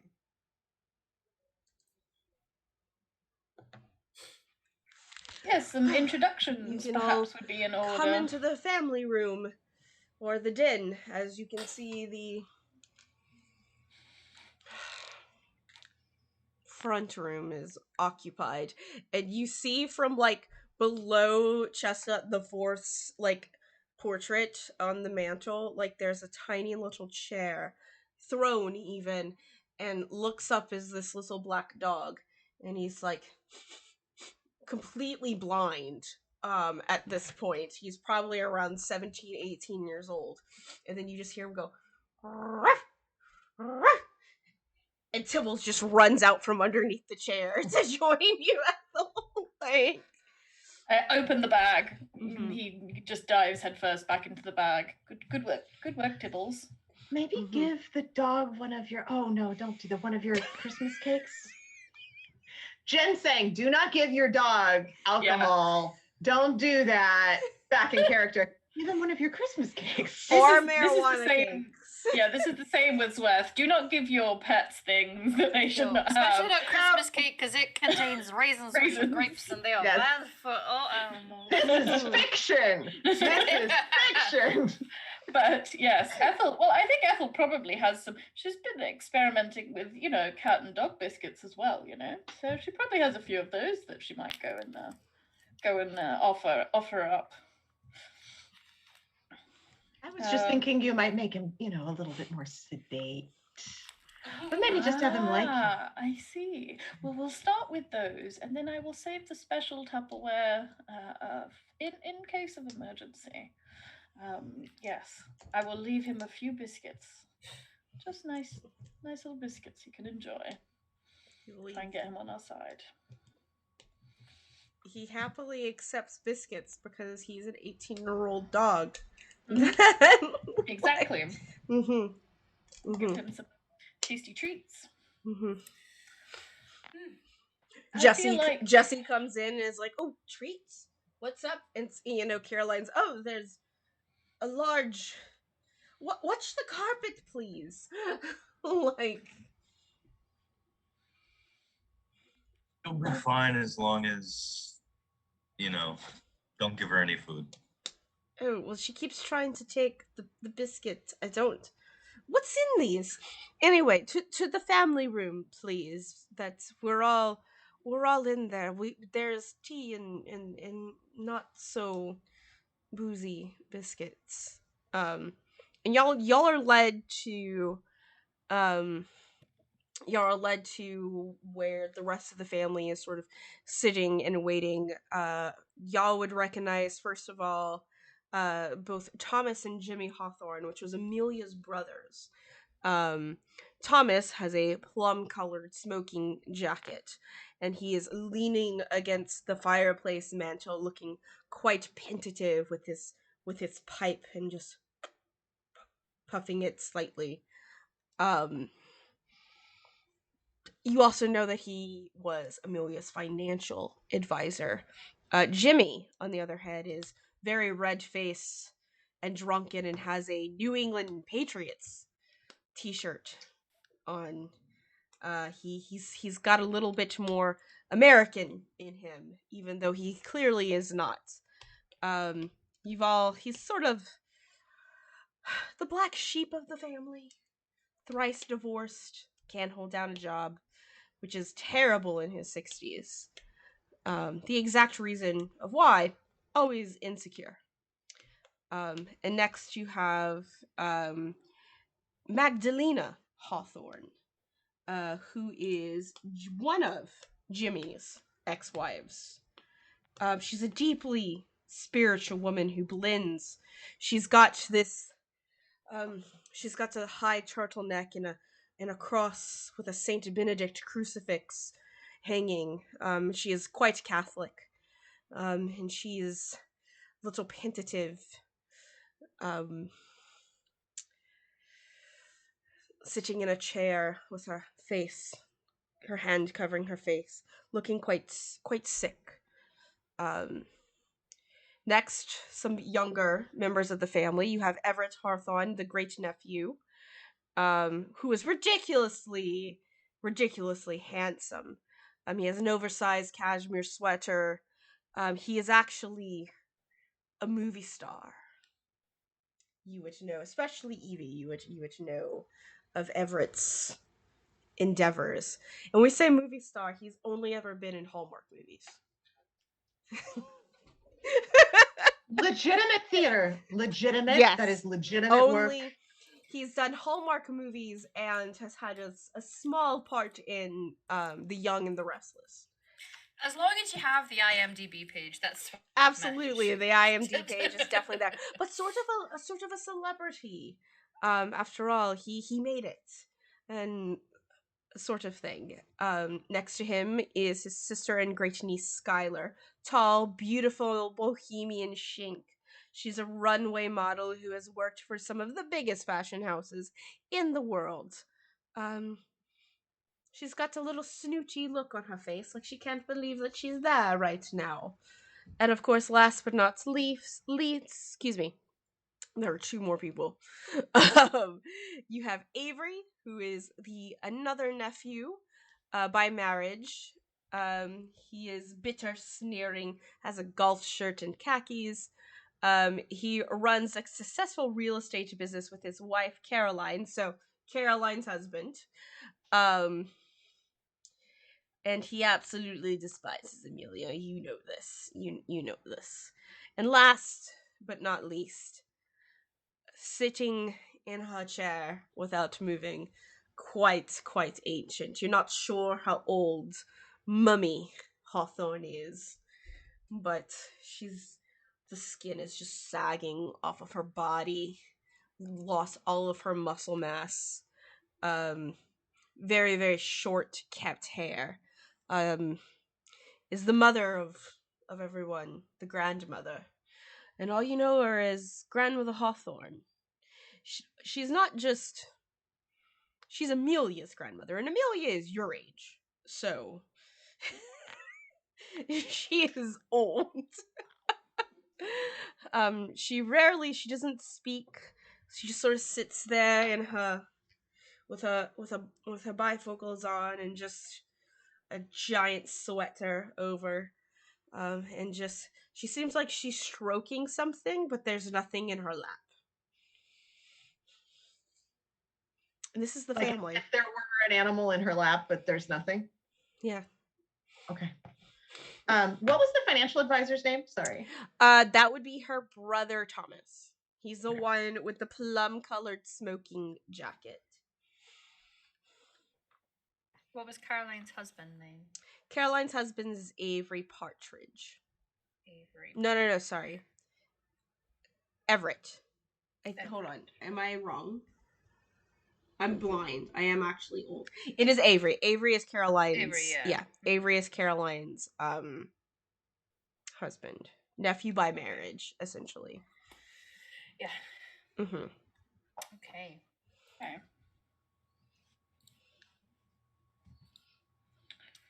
Sorry for your loss, everybody. How long ago did this happen? Magdalena will actually, the very pious woman, will speak up. And she's just like, I arrived earlier today. I drew a card from my deck as soon as I crossed the threshold of the front door. The 9 of Swords. It's a very bad sign. A sign of conflict. I knew right away something terrible was going on, and the cards never lie. And as soon as I went into the bedroom, there she was, just lying there in her bed, strangled. Did you all arrive at the same time? One by one, I was first, and then the cars were a mere, I would say, Caroline, you were about 10 minutes behind me. Yes, and Everett was about 10 minutes after her, and Thomas, and then Jimmy, and then Skylar, and of course Granny was always here as she motions to the very, the fossil, the living fossil sitting next to you all. And she just sort of goes,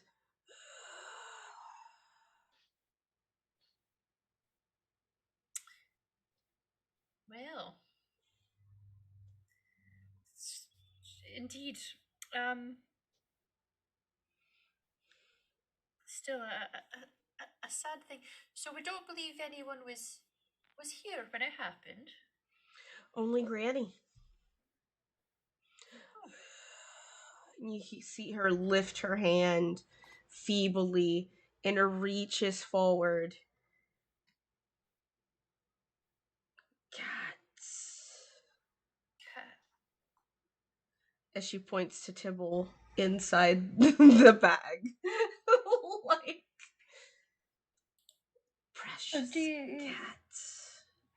Do you like cats, dear? Tibbles is he's a bit of a he likes to do what he likes to do, but he might not mind some pets for him if you're interested. Yes. Thank you for the cats. Well, I mean, he will have to come back with me, of course, but you can enjoy his company. He's good company to have around. And I pick up Tibbles, big fluffy lump, and I take him over to Granny. She puts her hand on his head. Thank you for the cats. He likes a good tickle under the chin. She just continues to pet his head. Like, Okay. Well, Grandmother Hawthorne, you were here the whole time. Did you notice anything strange?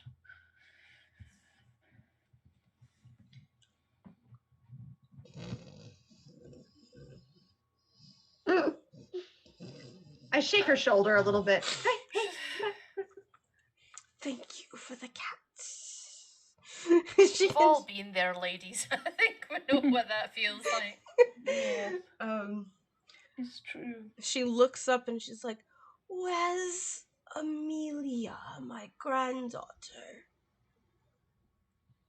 She needs to scoop the litter box for Georgie.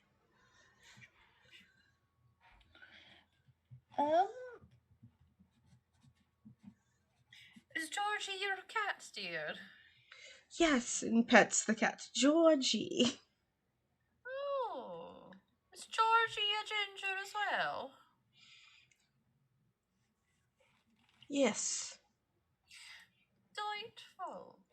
Keep him away from the dog. Well, That chestnut eats his cat litter. Thank you for the That- cat, Georgie. Good kitty. Puss, puss, puss, puss, puss. I sort of aside to Carolyn, like, is Georgie still, with us, or The cat died 30 years ago. I thought maybe. Yeah. And then we just couldn't get her anymore because the dogs. So I want to make conversation with the people in the room and Yeah. kind of get a sense of who seems Mhm. nervous or not. So like the meddling move. Mm-hmm. Okay.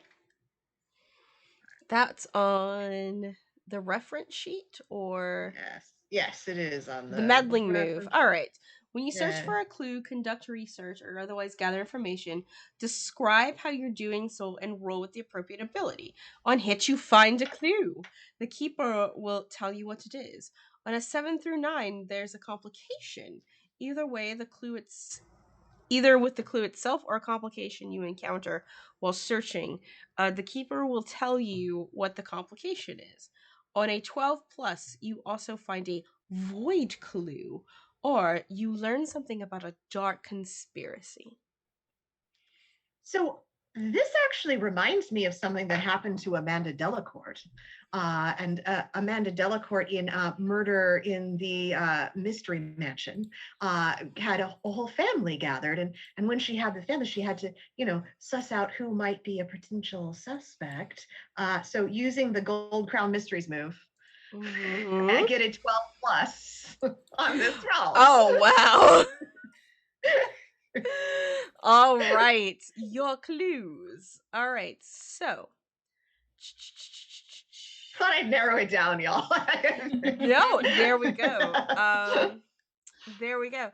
So as you're sort of having this conversation with everyone, as you're just what are you looking for? Are you looking to get something out of, like, for them to say something? Like, what is your end goal here, so that I can It's more like, I mean, if this were D&D, it'd be more like insight checks, like a sense of who seems evasive, who seems nervous, gotcha. Versus who actually seems either grieving or, like Mhm. who's acting a little bit weird, or their words aren't quite fitting their Mhm. expression. So as you're like kind of talking, Jimmy actually sort of pipes up and goes, "Ding dong, the witch is dead," as he just like takes the bourbon and puts it in his glass and downs it again. And he's like, "That greedy old bat." well, say it how you feel, laddie. She always thought she was better than us Oh. with her husband's inheritance.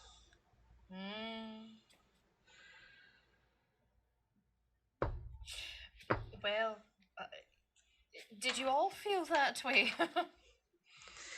Ooh. And so as he sort of like waves his drink around just to kind of give the actual clues, because this is an actual this is part of that. Sorry. Yeah, this is part of that. I'm gonna give you your void clue first. So you sort of have a window looking outside, right? And outside is that nativity scene that you were that you had so propped up the baby Jesus for them to see.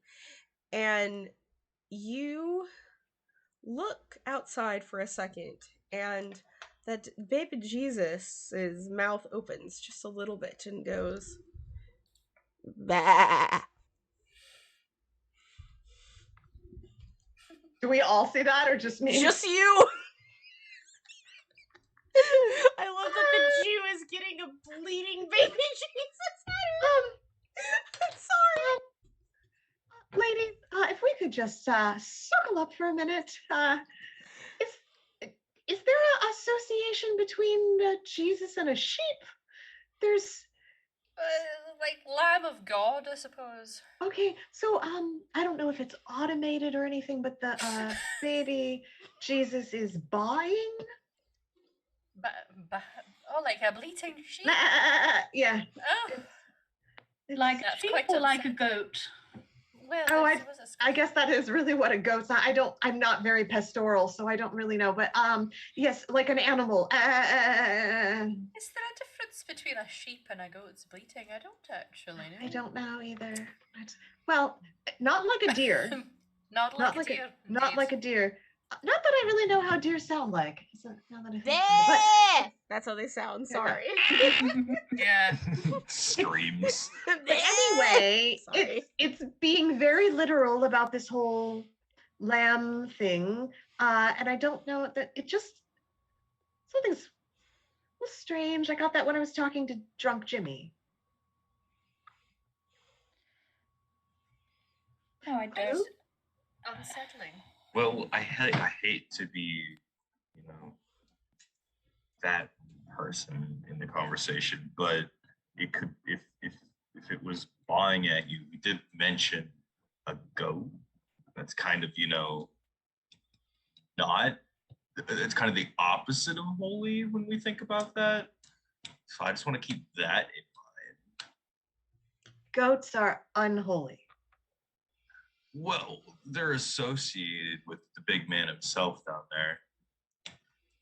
Horned God. Those strange legs. Okay, I understand. So maybe the baby Jesus here is evil?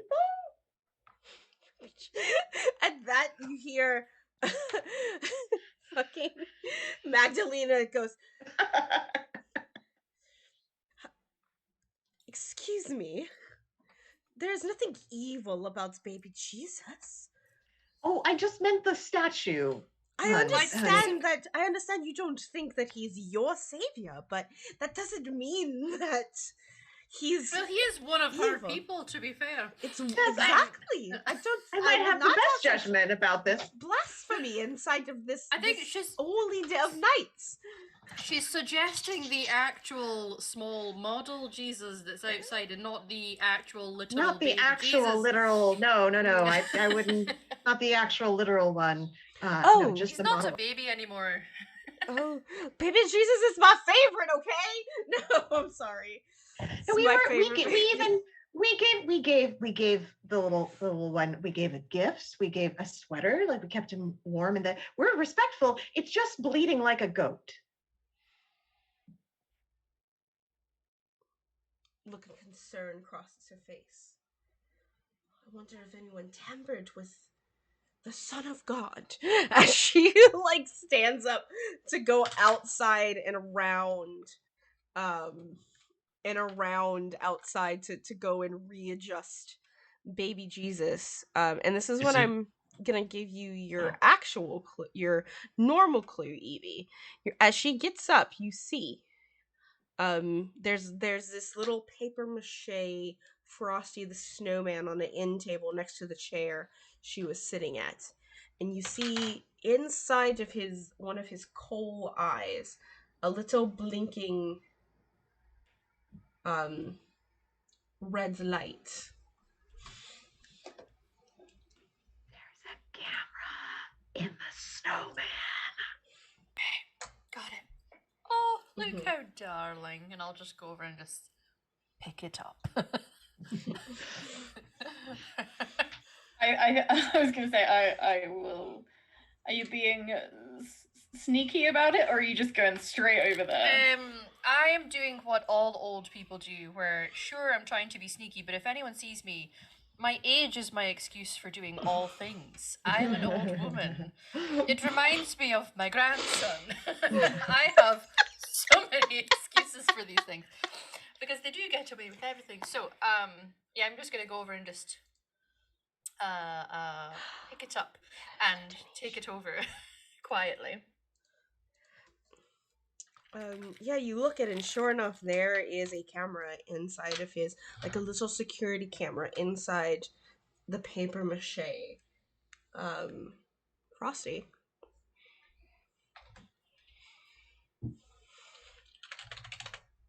Does it look like It's this still is a decoration of it's still recording Mm. because of the little red light.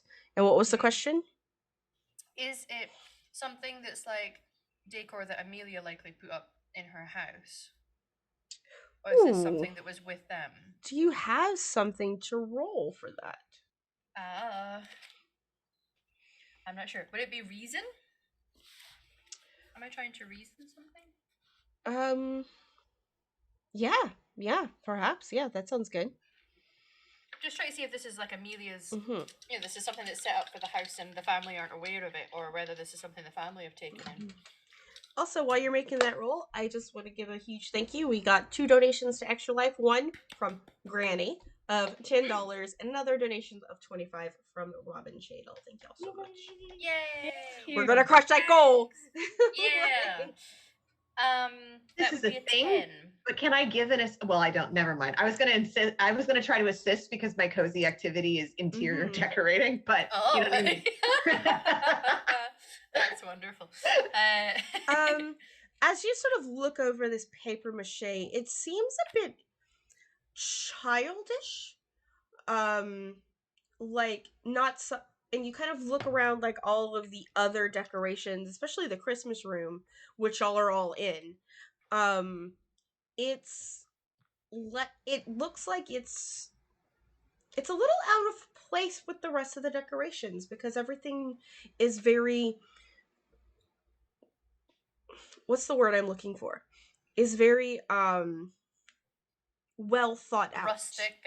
Rustic and like, you know, everything is placed and it just kind of seems like this little Frosty paper mache was just like, oh, and set it on the table, on this end table.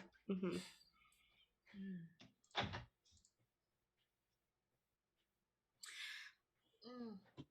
I'm going to take out a little notepad that I keep in my bag where I write my messages, as we say in Scotland, which is your grocery list.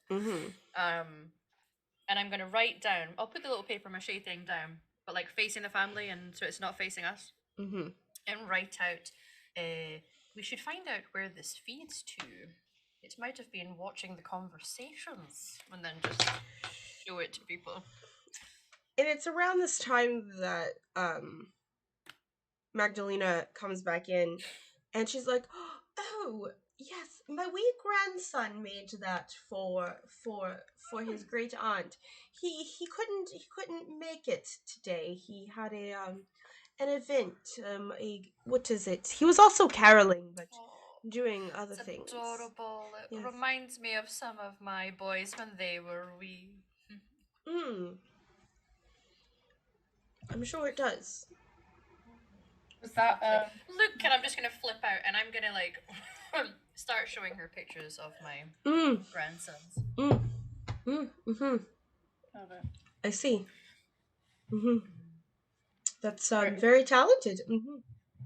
And then she pulls out her own wallet with pictures, showing pictures of her grandchildren, because clearly. And it's just like, oh, as you can see, this one sculpted an entire statue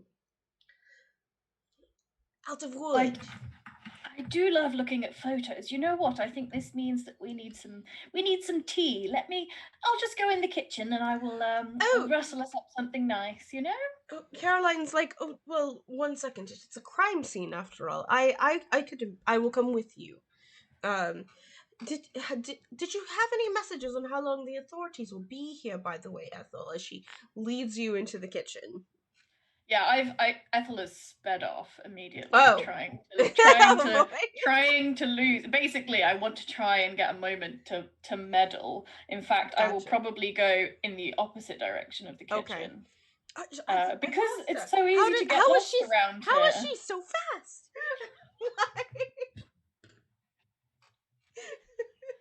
All right, so it's time to go meddling. Go ahead. Yes.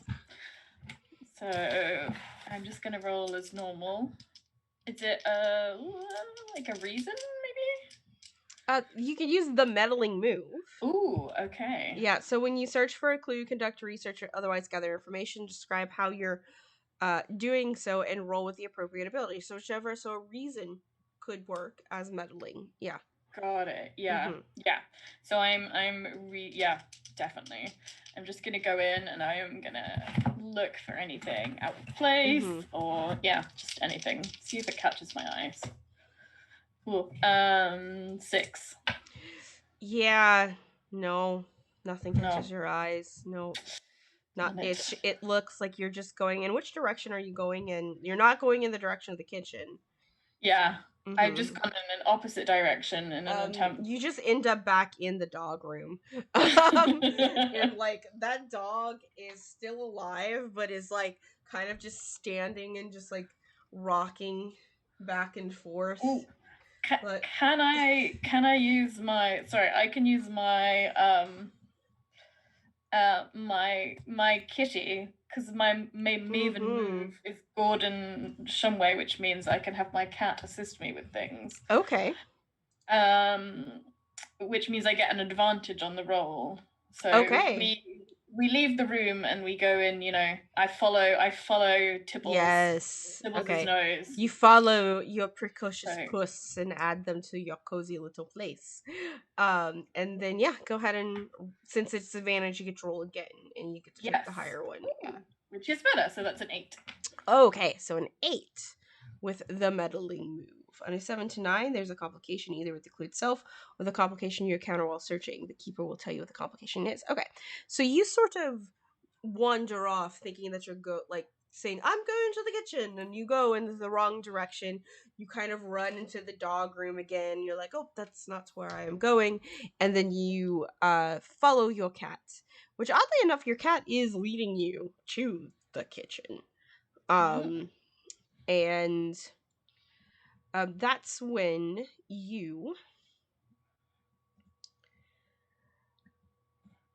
I'm trying to see. You sort of pass by where she keeps her mail. And you see a plane ticket. Ooh. To Rio de Janeiro. Ooh. Does it have Amelia's name on it? That's the complication. Is that it seems to not have a name on it. Interesting. Well, as I clumsily walk past with my big bag, I might knock that accidentally into my bag of Tupperware. Gotcha. Finally, Caroline, she finds you. And if that's not her real name, it is now. Like the niece finds you, and yes, it is Caroline. It's like, oh, Yeah, you got it. Miss Ethel. There you are. Oh yes, sorry, I got a bit turned around there. Lovely house, very big, so many rooms. I see that you have found the kitchen. Please, you don't have to help. In fact, I'd rather if you didn't touch anything. After all, this is she's still upstairs. It's a crime scene, my dear. I don't want you to become a suspect. Oh, don't worry, I'm not going to be one of the suspects, my dear. And I do an underscore in my little notebook I've got in front of me. But of course, tea can wait. You're quite right. And I can just make it. I can just make sure that I mean, you don't know where anything's at after all. And she goes to like her cupboards and she puts on like rubber gloves just to make sure like nothing happens. And while she's going through the cupboards, though, can you once again roll me? I need a roll from you to see if it's like to notice something. Okay. Mm-hmm. To notice something. What would this be? that a day move since it's sort of risky? Yeah, for sure. I think so. Or a night move, actually, because it's night. Yeah. Ooh, yeah. It'll be a night move. Yeah. Okay. So I think it's going to be, I guess maybe it's composure then. I'm like seeing if I notice this, if I am keeping my composure up to be aware. Ooh, that I think is the 6 on this dice. Let me just check. Yes. Ooh, that is good. 8, 9. 9. Not quite enough, but close. So you, as she is going through the cupboard to get everything, you notice, and it's a little bit unsettling because there is what looks like to be some glassware inside of the cupboard. Not the teacups, but maybe the eggnog glasses, and there's what seems to be a bloody handprint on the eggnog glass. And with that, we're going to take a break because I need to stretch and go to the bathroom. So, and sort of recompose myself as we get into this last hour of the game. So yeah, we will be back in another 5 to 10 minutes. So everyone, please give us a wave.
And we are back. Hello, everyone. Welcome back to Extra Life our Brindlewood Bay episode, our first game of the weekend. We got about an hour left of this one before we jump into Pathfinder at noon. But first, we have a murder to solve and some creepy things that have kind of happened to everyone. So what's happened? We had Rosemary, who got a vision of a deer with a bloody pearl necklace in its mouth in the snow. We've had Evie, who had the baby Jesus belts like a goat at her. We have had Ethel, who has seen a bloody eggnog glass in the cupboard as Caroline is getting tea ready. And of course, there's the dead woman who was strangled by her pearls. Sort of thing. We have found a camera in a Frosty the Snowman paper mache. So what? Now we cut back to the main room where Monica had something that she wanted to do. Monica, what did you want to do? She's been kind of like silently observing up until this point. Mm-hmm. Because she's been, I guess, trying to get a read of everybody. Mm-hmm. But she's not a very talkative person. Yeah. So what she's been doing, as people have been answering like Evie and such, and conversing among themselves if they are, Mm-hmm. she's just been watching, and she's finally come to the decision that she needs her eyes on this properly. Mm-hmm. So she's gonna look around, be like, and raise her voice a little bit, and be like, "Can I ask two things?" The entire room stops and turns to look at you. Do you have Except a closed-in Granny. backyard? Yeah. Do you have a closed-in backyard? I need to let Jesse out. Oh, if you see who's gonna speak, because Magdalena is with the snowman. We're gonna have Everett, who is the handsome young man, and he's just kind of like, "I got you, babe," as he finger guns at you. And he's like, "Who's a good dog? Let's go outside." Like weirdly cheerful, like but fake cheerful, kind of. And it's like, yeah, there's a backyard. Come on, around the French doors. Well, if you wouldn't mind, he's very well behaved. She's very well behaved.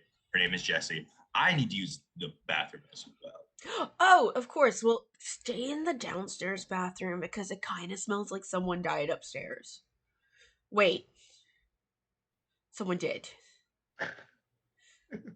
But when you get to the French doors to let Jessie out, just take a hard right down the hall. If it's a little dark, the light switch is on the left, and there should be a bathroom there. It's even got, not that you need it. You're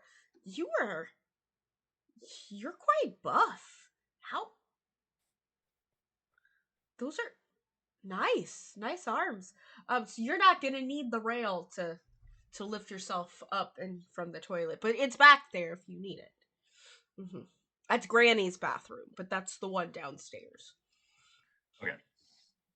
And Granny is still sitting there petting the empty space because the cat left. Yes.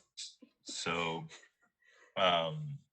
as I'm gonna take Jessie out, and I'll let her out. Mm-hmm. That was less of a distraction, and probably actually Jessie needed to go potty. Mm-hmm. And then she's gonna turn around, go back inside, and the first thing she's gonna do is look for the stairs. Of course, yeah. It's the same direction, but it's the bathroom is on the right side of the hall, and the stairs is going up. Yeah. Can you see the stairs from the other room where everybody is in? No. Okay. Right up the stairs. Right, you not go. even going to stop.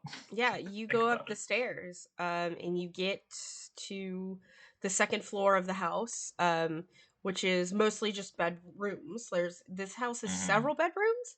Um, most of them are open except for the one that's obviously closed. She's gonna walk over to the obviously closed one. Mm-hmm. Try It the is. handle. You gonna touch the handle With a napkin. with the She's not napkin? gonna leave.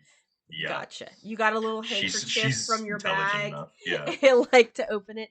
Oh no, This it's like a travel. It's like the napkin from a Yeah. restaurant. She just keeps Yeah. in there. This is from your cozy place. So that's one of your cozy Mhm. place items. And sure enough, you open the door, and it's a very elaborate master bedroom, and lying in the bed is Amelia, dead. Hmm. I think it is time to do a little bit of an investigation. Yes. So that's 2d6, correct? Yeah, And are you using a certain move? I'm going to be using the I believe it's called meddling Mm-hmm. move. Yeah, absolutely. Yes, and I'm going to be using my reason for this Okay. because I'm going to be looking first at the bed, under the bed. I'm going to check the closets. Mm-hmm. Those are my first three things. Mm-hmm. So I have a 2 for reason. So Gotcha. let's figure out what's going on. That was 2 6s. Dope. that So is you got a total of 14. That is insane. So you're gonna get all kinds of. You're gonna get a normal clue and a void clue. So your normal clue. Mhm. Once I look into this, It's also got her pipe, by the way. yeah. Tobacco this time. The normal clue that you see is there is her safe is there, and it seems like it's not a turning safe, it's a safe where there's a key to it, and the lock is actually undone.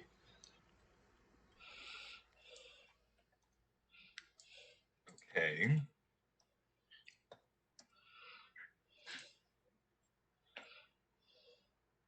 I think I'm going to definitely take a look and see if the safe is. I'm going to take a wild guess and say it's empty when I open it. No. No. You open up the safe, Ooh. and there's a bunch of stuff in there. There's what looks to be an old yearbook, her for when she was in high school. Um, there's a um, there's a family portrait inside as well, with someone carefully cut out of it, actually, as well as a letter, a rejection letter. It's like, sorry, honey, but I shall not be giving any money to a child that is not of my blood. And it's written to someone from Amelia. Okay. That's your normal clue. Mm-hmm. Your void clue.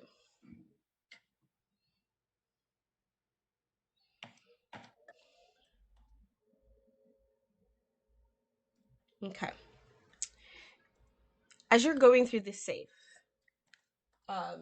there's you can see the window, and you can see outside into the backyard. The motion light. I mean, you don't even need the motion light because it's so bright from Christmas.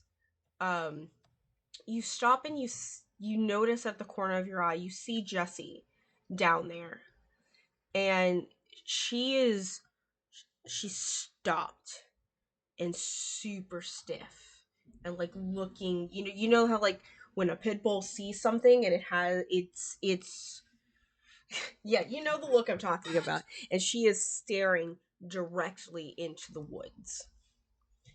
And you see, kind of stumbling out the woods for a second, a deer with too long of a neck. This is. I was about to ask if this was the same type I described earlier. Not deer. It's not a deer. It's not a deer. It's a doe dire deer. It's just not a deer. A deer that's not a deer. And it's got one of its antlers is sort of, because normally around this time they would have shed their antlers by now. But one of them is just sort of cracked halfway off, and the other is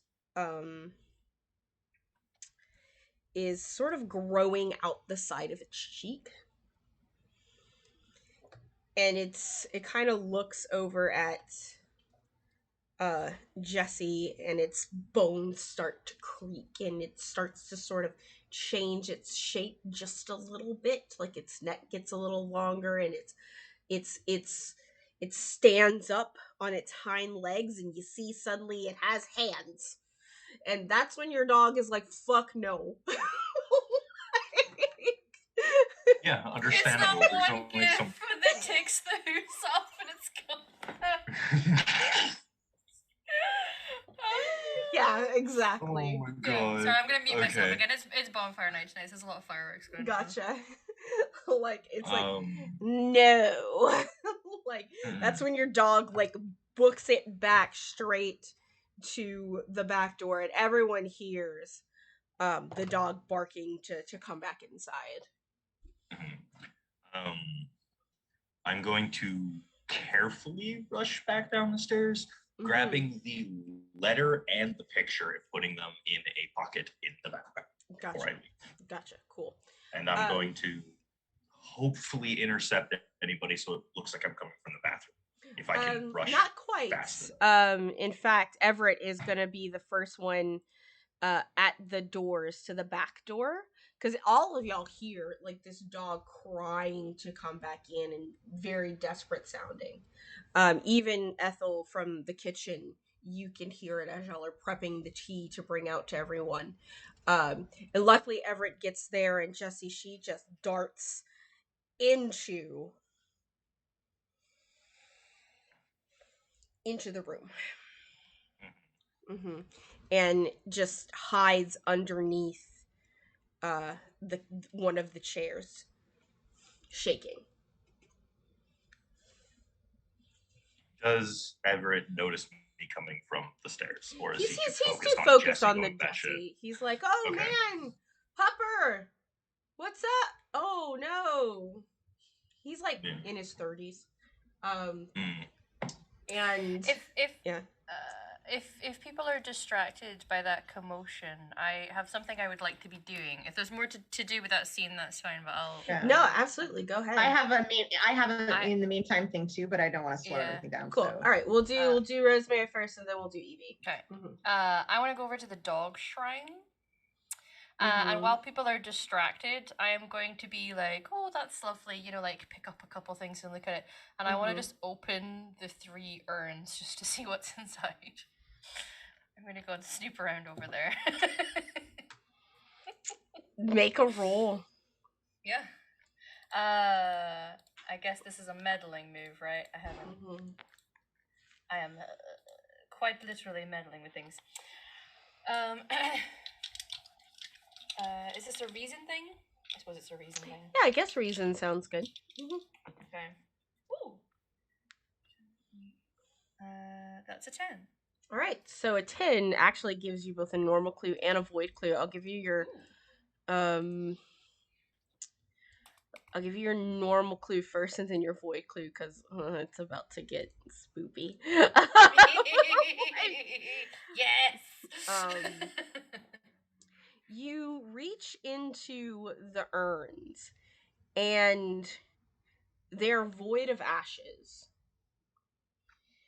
And instead, do you look further inside? Do you touch it? Like, Yeah. yeah, you reach inside of these urns, and it's kind of damp and sticky. And you sort of pull your fingers back, and it's almost like saliva. Okay. And that's when, at the corner of your eye, you see the Pekingese standing on two legs. And its jaw kind of unhinged and just staring at you. Oh, gross. Loving it. I'm such a horror fan. Like, Oh my. it's not a dog! Yeah. I'm just gonna scowl at it and give it one of these. It kind of like cricks a little bit before it, like its neck, and you hear the bones cracking. And you can see from its mouth just the inside it now. It's just the ashes of its ancestors coming out of its face and falling onto the cushion of the floor. That's dope. I'm just gonna turn around and see if any of the family members are looking at this. You're in a completely different room. Okay. It's just me and the dog. Got it. Yeah. It's Okay. just you and the dog. And I would like to say this is officially a monster animal and not a pet now. Yes. Like- This is quite monstrous, I must say. Yeah. Chestnut. Speaking with the Yes. not a dog? Okay. Just gonna be like, just hold on a moment there. I'm going to try my best. That's it. Yes, that's. Oh, there we go. And I'm gonna try It to take a hops picture. off the chair. Yeah. It's still on 2 feet, and it just kind of starts to walk to you, and it does that weird snorting sound that Pekingese do because they have such Yeah. a short nose, like. And it's edging towards you. Oh, Like- Mavens! I don't suppose anyone is nearby. Do you- I'll move away. I imagine I've got some pictures, but because I'm a guy, it's like, you know when they're ever so slightly out of focus? Yeah. Are you calling out to your friend? Yes. Okay, y'all Calling out to hear the Mavens. Rosemary just calling out. I think from the kitchen I could probably hear this, so I'll be Yes. like, "Are you all right here with the tea, dear? I'm just going to go and check on Rosemary." Slightly dismayed because Chestnut's dislocated its jaw and is walking towards me on 2 legs. I like walk through the threshold and look round the corner, and then I. Oh, Just yes, its head no. whips around to look at you, Ethel. Oh my. I see your concern. Well, perhaps we should. I hope that wasn't the biscuits.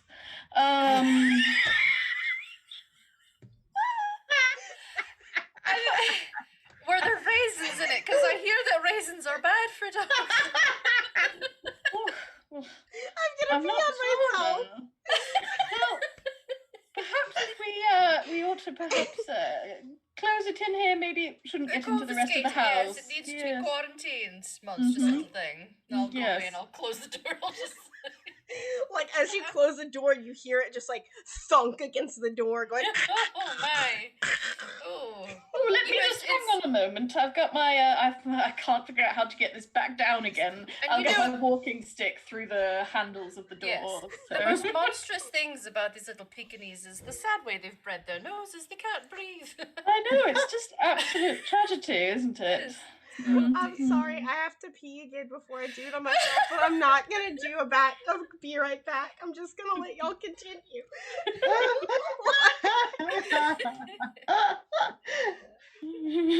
So as That's the unfortunate.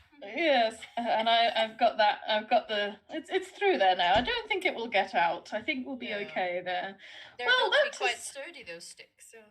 Exactly. Oh, I see you've got some pictures of it. I did, yes. So this one's a little fuzzy. Let me just.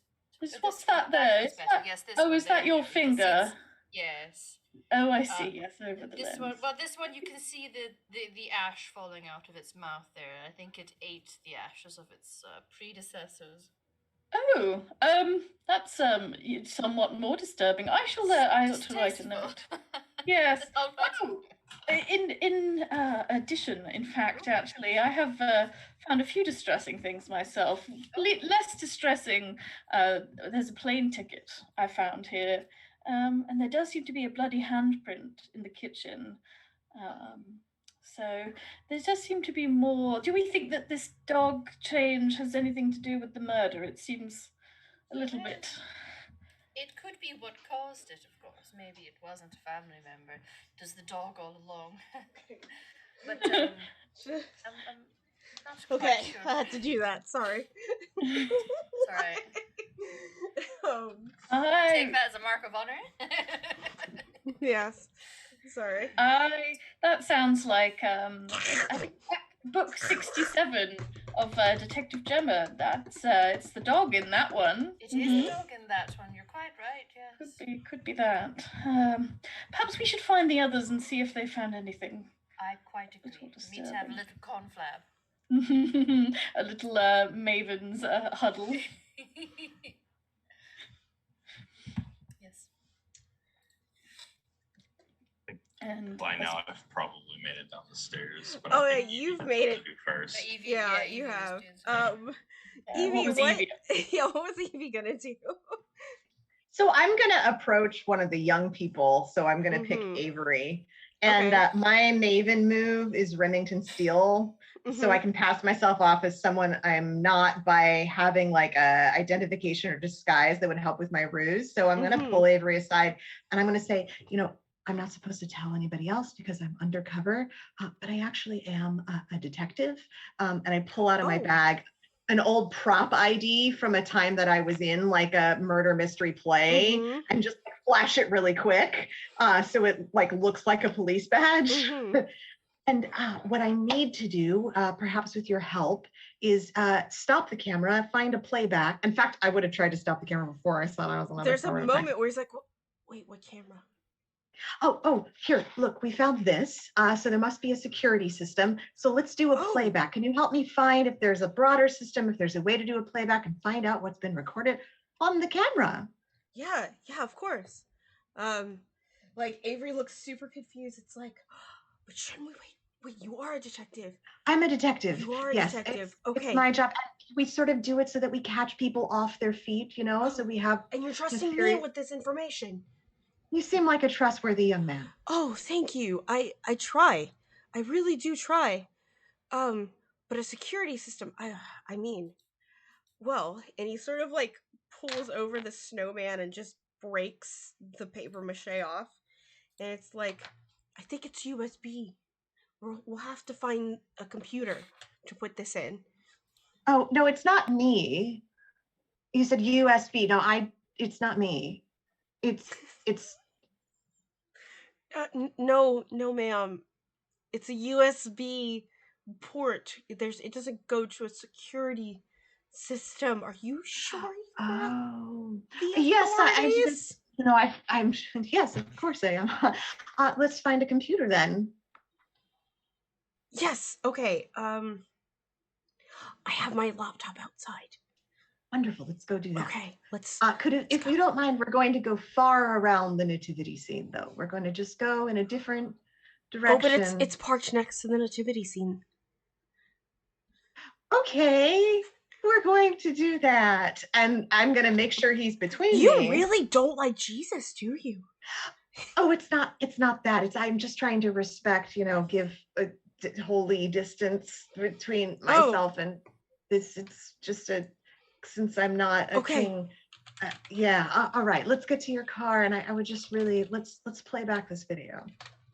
Yeah. Okay. Yeah. Let's go. And y'all, do y'all go out the back door or the front door? Whatever is farthest away from the nativity scene, and the back door would be the furthest away from the nativity scene to go like around, which is also the door the dog went out. Oh, okay. Then I'll go the front. Okay. I'll go the front since we have to go by it anyway. Yeah. So as you sort of like pass up like y'all are sneaking towards the front, you pass up Ethel and Rosemary, who are there with the walking stick inside of the dog shrine room, like having this conversation. You just hear Oh my goodness, Rosemary, what did you feed to? Oh, Ethel, what did you feed to the dog? I'll switch places on my screen. Yeah. What did you feed to this dog? Well, Rosemary thinks it could have been the raisins, but I think it might be something else not related to my baking.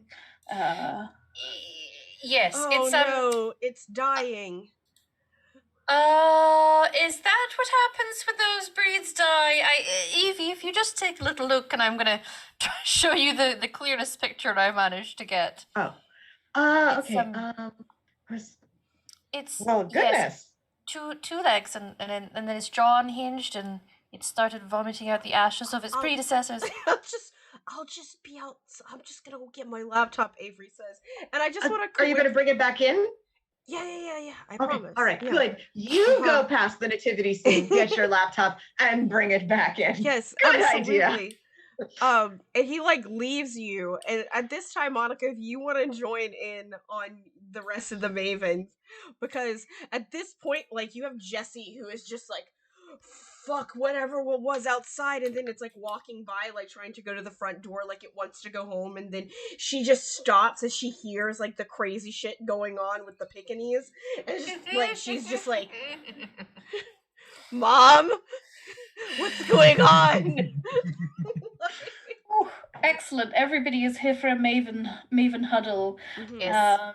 I bring a couple of things to the table. I found a plane ticket, and there is a bloody handprint on one of the glasses in the kitchen. Yes. The dog in there has become some manner of eldritch being, I fear. Started going up on two legs, and its jaw unhinged, and all the ashes of its predecessor. I looked inside the urns, and there was just like saliva in there, and it was most unfortunate.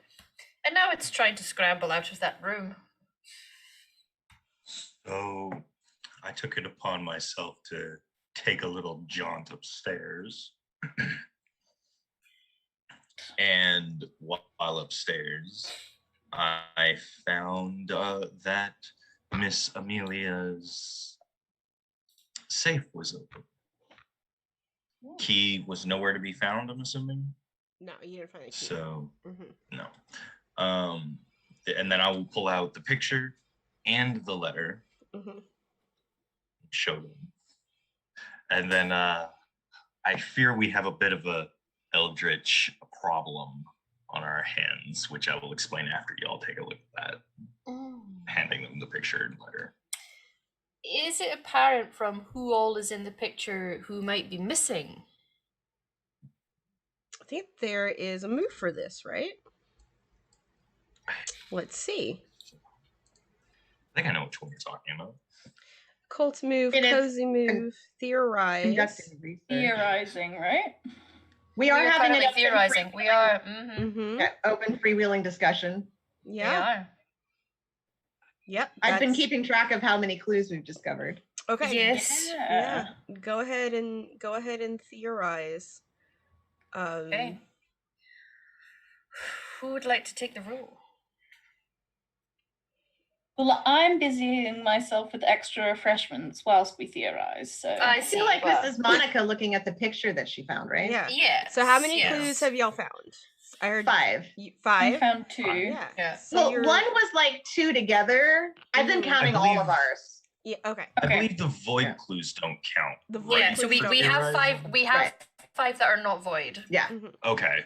Yeah. Cool. So just to, for clarity's sake, when we look at the picture, everyone that is here in the house is in the picture, correct? Theorize your roll, please. Oh, okay, my bad. I thought that so was... it's a D6 plus 5. D6. Or 2D6 plus 5. Yeah. You can't, Okay. There's no way for you not to get some correct solution Yeah. because you're adding 5. Yeah. Well, immediately both my dice rolled off my table. Awesome. It's okay.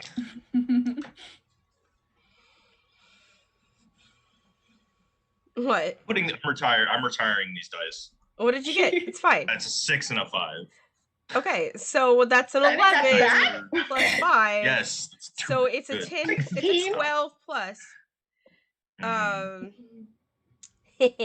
All right, so as you're sort of theorizing, you're looking over this, you notice that all of the adult family members that were in the room were there, like, and I say adult, like your, not just your age, but like this, so all of her siblings are there, their spouses are there, but Jimmy,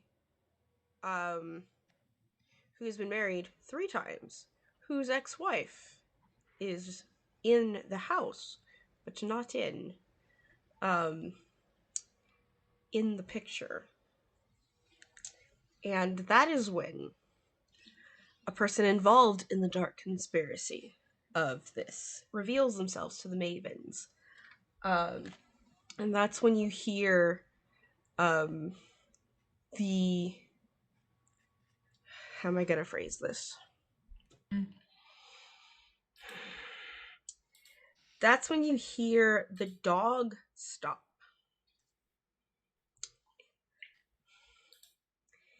The eldritch. The eldritch dog stops. And you hear the creaking of the floorboard. And you all sort of turn to look in the direction that it's coming, which is towards the kitchen. And you see Granny Hawthorne standing there, hunched over. And when she looks up, you see her own jaw has sort of unhinged. And the whites of her eyes are the only things visible. And her knuckles sort of come out from underneath her blanket, and you see long tentacle-like phalanges for hands sort of creep out, and they go down to the floor, and you see these tendrils start to crawl their way towards the lot of you. And then from behind you, the door opens, and there's poor Avery standing there, and he's like, the deer didn't like me. And there's a hole in his side with a broken deer antler in it. Maybe should have led with the fact that the eldritch deer was outside. Because I didn't even think about that. Well, and Evie didn't know, so. No. Oh And my from dear. behind Granny, you see Magdalena with her essentially like her little tarot deck and a little book, and she's like, I just wanted my boy to go to school and become good, and she had the money and she wouldn't give it to him.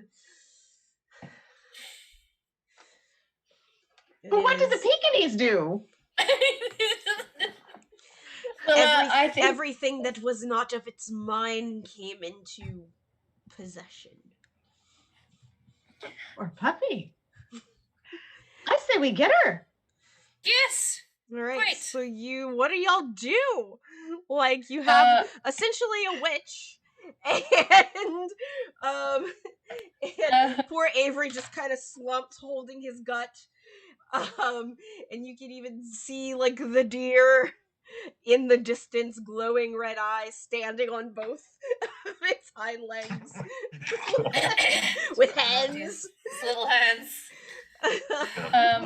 So Ethel is gonna do a two-prong attack.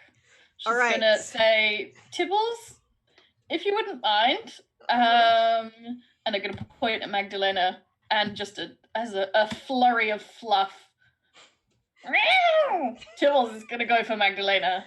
Yes! And then at the same time, Mm-hmm. I'm gonna get my backup thermos that still has very hot tea in it. I'm going to throw that. Who are you at Magdalena? Yes, I think so. Okay. So Magdalena's standing behind Granny. So essentially go ahead and make the roll for me. Okay. Mm-hmm. Which will be, let's think. I'm gonna go. Is it one of the ones on here? Let me have a quick look. It's probably, is it You could do a a night night move. Yeah, I think a night Yeah. move is a good one. Yeah. doing something risky? Okay, Mhm. here we go. 8, and then do I add anything? No, I think it's an 8. An 8 total. Yeah. Yes. So the complication with the 8 is that as soon as like your cat sort of goes for Magdalena, he is stopped by Granny, who's like, Kitty. And she goes and reaches, but she just goes, Kitty. Like, but does give you that sort of opening to chuck the hot tea at Magdalena, so you get one of the things out. And it splashes across her body, and she's like, "Shit!" and it goes into her face. And she kind of like starts to scream. I see this woman going for the cat, and that's just not happening. So I'm going to go into my bag, and as an avid knitter, I have rather wicked knitting needles in my bag, and I'm just going to go and try and drive one into the eye of Granny. Resident Moon, thank you for the raid. You're gonna drive one into Granny. All right, roll for me. I'm gonna drive one into Granny. Yes. Yeah. I'm assuming this is also a night move. Yeah. And I'm gonna guess this is a vitality thing. Mm-hmm. Ooh, not bad. So that's a 9, and I have a 1 to my vitality, so that is a 10. A 10? Yeah. Okay, a 10. You do what you intend to do, and you hold steady. Describe what it looks like. I'm just gonna go and flurry my scarf because I'm wearing several cozy layers, and I'm gonna throw it over to protect the cat, to sort of break eye contact, and in the distraction with Granny, I then just sort of drive it up. And like, and I'm gonna say, hands off that pussy, bitch. She like kind of leans against the wall and yanks the knit out of her face, and just like, I just went back to get. She like slumps against the wall and just falls to like her knees. Magdalena at this point has like dropped like her little book that she had in her hands, like her little witchy grimoire that she had, onto the ground as she is like screaming in agony because hot tea is on her face. Like, either Evie or Monica, what would y'all like to do? Also, the deer is now in the threshold. Yeah. I have something with the deer, but I saw your hand up first. Yeah. I'm going. Monica sees the book hit the ground, and she's gonna pull her like fingers out and do that really loud whistle that like only certain people can do. And she's gonna point at the book and yell, "Jesse, fetch!" Yes. I'm assuming this is what kind of move is this? I was hoping you would help me with that. I don't know. I mean, it could just be a night move. Like, just be I another think night that's the move. catch-all. Okay. Yeah. Okay, cool. For the ability, I'm gonna go with presence. Okay. Yeah, I like it. Because I feel like it's like, I don't know if intimidation is the right word, but like basically trying to be like getting the dog to just do it. Yeah. So I'm here for it. Unfortunately, I don't have any points in presence. So okay. So it's just a flat. It's just going to be a straight roll. Yep. I like because it. I feel like it's like 7 and 9. You hold steady, but there's complication. Okay, so what did you roll? Okay.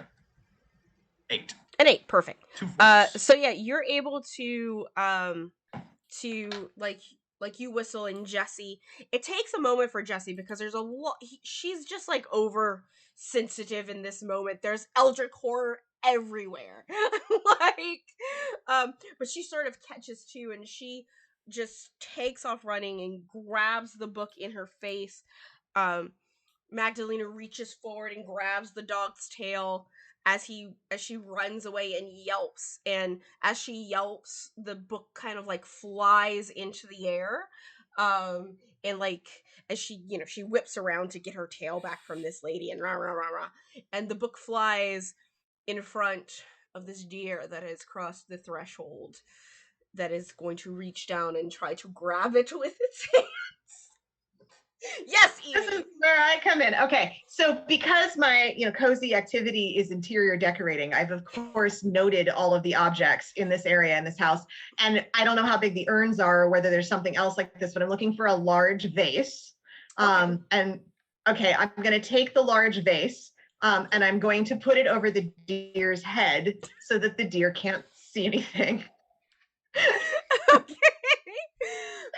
Yeah, we will say that there is like right next to the door, like a large vase of like of course it's a Christmas vase. Like, And so it's yeah. really kind of garish anyway, so I Yeah, don't it's mind already using like it for this. missing one of its horns because it's lodged into poor Avery, who is just sitting there like looking at all of you like, oh, what the okay. I did forget that it had horns, but that's okay. It's okay. One is coming out of its cheek, so you could. There you go. In its eyes. Yeah. Is that a night move? What move is that? Yeah, let's do a night move. Yeah. Okay, and what ability does that go with? I'm Whatever one you guessing want to do. composure, calmness under fire. Yeah, sounds good. Ooh, a 5 and a 6. All right, So that makes 12. That is so good. So you're not only you able to like do that, you're able to break the antler off his cheek, like whatever. Like this is like a stone vase. Like you're just like no, and you just like, and the deer just kind of belts like, and like kind of falls back. But the deer and Granny and the dog, the little Pekingese, it's almost like it's oozing its way out from underneath the door frame, like it's molding its body, and it's like the book lies open on the floor, and it's where Magdalena wants to go. And it's right there next to you, Evie. And there is some ancient Latin writing on it, actually. No, you know what? It's not Latin. It's ancient Hebrew. I'm gonna step on it with my heel Okay. and hold it down. I was kind of hoping you would read from it. I'm gonna step on it with my heel, read it over my shoulder, but hold it like I'm stepping on the corner so that Magdalena can't get to it, and then I'm gonna read it. Okay. I believe this is the occult move, though. Okay. All right. Mm-hmm. Okay. Okay. And what is that I roll with? Mm-hmm. Sensitivity, which is a -1. So here's what's going to happen. Okay. I rolled a 6, so that's a 5. Mm-hmm. So I want to hear the results. But after I get the result, I'm going to put on my crown. Okay. Yes. Right. So as you try to like, you sort of misstep some of the lettering, maybe because your foot's in the way. And like when you like misread the results, you hear the howling of all of the creatures around you. Even there's a bear that just lumbers out. Baby Jesus is walking with a goat face, just like coming and like crawling its way from the nativity scene. And like all of these eldritch horrors are surrounding you as you have amped up the spell, in a sense. But once like you are like no, and you put the crown on, what do you do? I'm going to rewind time, and then Yeah. I'm going to make a flashback of my fondest memory. And it says of one of your children, but it's going to be of my niece. Okay. And my memory is of my niece's bat mitzvah, Oh. with her up on the up reading the Torah, Yeah. and just beautifully fluent, and just that feeling of the sacredness of that language to me, and how that can't be used for evil.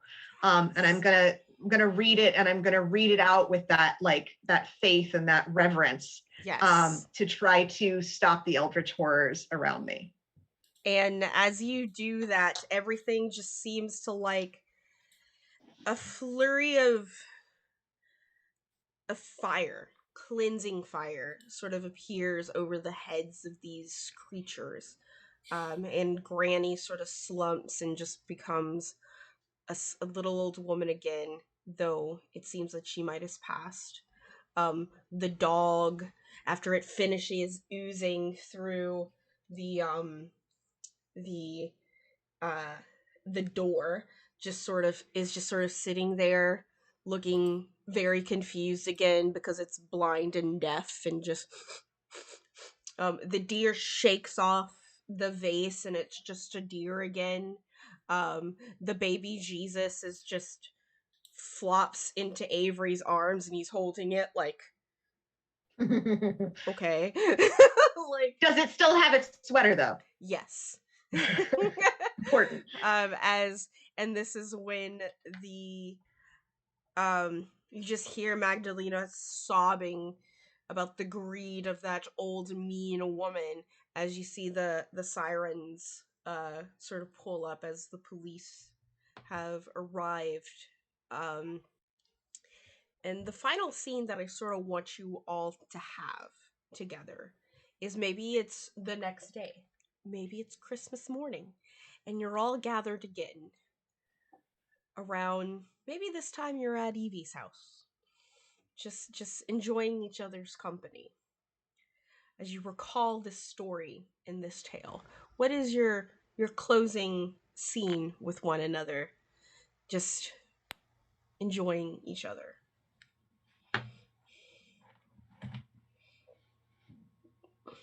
I want a lot of booze cookies. Yeah, booze cookies. I've knitted delightful cardigans for everyone. And they've got like the big pockets that are there have like motifs that are, you know, unique to each individual person. Mm-hmm. They have they got like Maven like club like little things on them as well, because we're all part of our little group. I love that. I'm definitely brushing off snow. I have brought the cookies that I said I would bring and more. There are a number of special ones. There are the ones full of booze, the ones perhaps full of something else if Monica and her gardening has helped me this morning. So it's something important after we solve a good mystery. You know, we've got to act our age and all that. Yes, and I'm pouring out tea for everyone.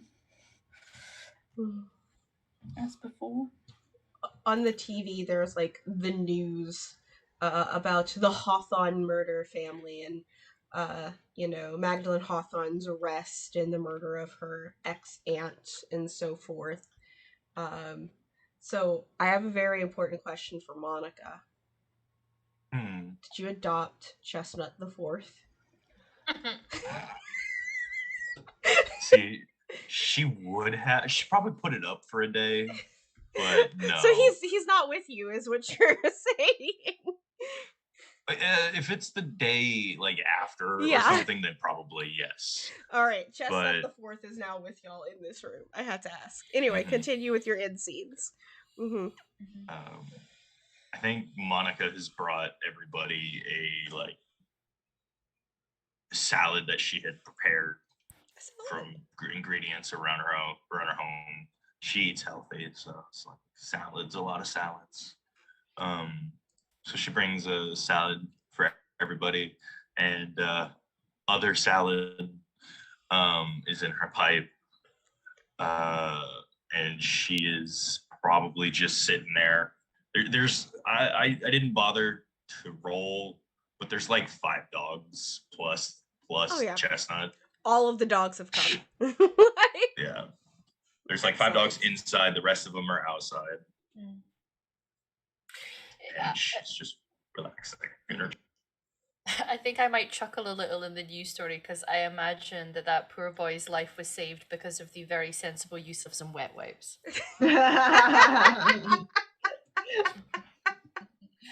I have been up all night and I pass out some manuscripts, and I actually do a dramatic reading of the stage play that I have been inspired to write called The Maven Mysteries Part 1, Domain of the Darling Deer. And it starts with, we open on a cozy scene in a room full of friends wearing ugly sweaters. And I think with that, the camera pans out of your home, Evie, and through the snow-covered mountain slopes of West Vancouver, British Columbia, and across the ocean, with, you know, We Three Kings heralding in the background. And with that, we will end our first session of our Extra Life Marathon here, everyone. So I'm gonna let everyone go ahead and tell us who you are. Where can we find you on the internet? You got anything fun happening in the next couple of days and all of that good stuff? And we'll just go in the opposite direction. So technically, we'll have Emma go first since Emma didn't come here this time. So yeah. Sure. Hi everyone, I am Emma, or Homiloo on the internet. You can find me on this channel a lot. I will be here tomorrow being a duck. I'm a barred duck. Can't wait for that. You will also see me here next Friday in our game of masks, where it is parents' evening, and our characters are very stressed about that.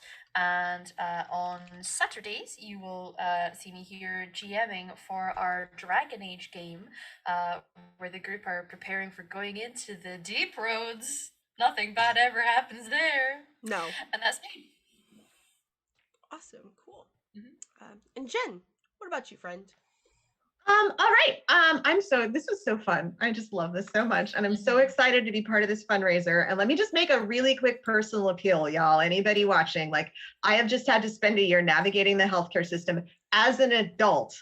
And it's so scary and it's so hard and it's so stressful on everyone. And to have to do that as a child or to have to do that as a parent, I can only imagine. So please, if you have the ability, like, throw some money at this amazing fundraiser and this amazing cause. And then the other thing I'm doing is tonight I get to do Queer Heist Crew starting at 4 Pacific. And Queer Heist Crew, as you can tell from the name, queer as F. And it's going to be with like some awesome players. We're going to be satirizing epic fantasy land. So it's Dungeons and Dragons with multiverse elements. We've got My Little Horsey Land. We've got all sorts of stuff mixing in. So come watch that. And then if you are someone who has experienced cancer, if you are someone who has had a loved one experience cancer and you want a group to play with, of people who get it, come follow us at Play Cancer Away on Twitter, and we will get you hooked up. We're doing a bunch of off-stream games right now and just times to bond, and just come and join us. We want to be there for you. Absolutely. Awesome. I was actually in a Play Cancer Away game last week. Another amazing cause, of course. Okay. Zweth, what about you, friend? Hello, I am Zweth. Zweth here on Twitch, Zweth Raw on Twitter and Insta. I do various streams when I have time. We do crafts, we do games. We are doing a TTRPG design stream starting up soon, but follow the Twitch channel to find out. I am in a few other TTRPG games. Here on this channel, I am in Emberwind, which is on hiatus at the moment. If you want to check out Val's YouTube, you can catch up on things there. And at the moment, over on Weave the Tale, I play in a Mutants and Masterminds game, which is superheroes, and it's all very fey at the moment, and we're all encountering our greatest nightmares. It's all very spooky. And that is on Sundays at, I have times, because time zones are hard, noon Pacific, which is 3 p.m. Eastern, 7 p.m. Yes. GMT. Yes. Yes. If you fancy doing that, we have great fun there. And yeah, this has been a wonderful session. I'm very pleased and proud and privileged to be on the first session of Extra Life, and I'm looking forward to the rest of the games and how we do, and all the players doing some great stuff for Extra Life. So if you can give, that would be wonderful. Mm-hmm. All right. And last but not least, Ember. What's up, friend? How are you? Hello, I am Ember, otherwise known as Forged King in some places.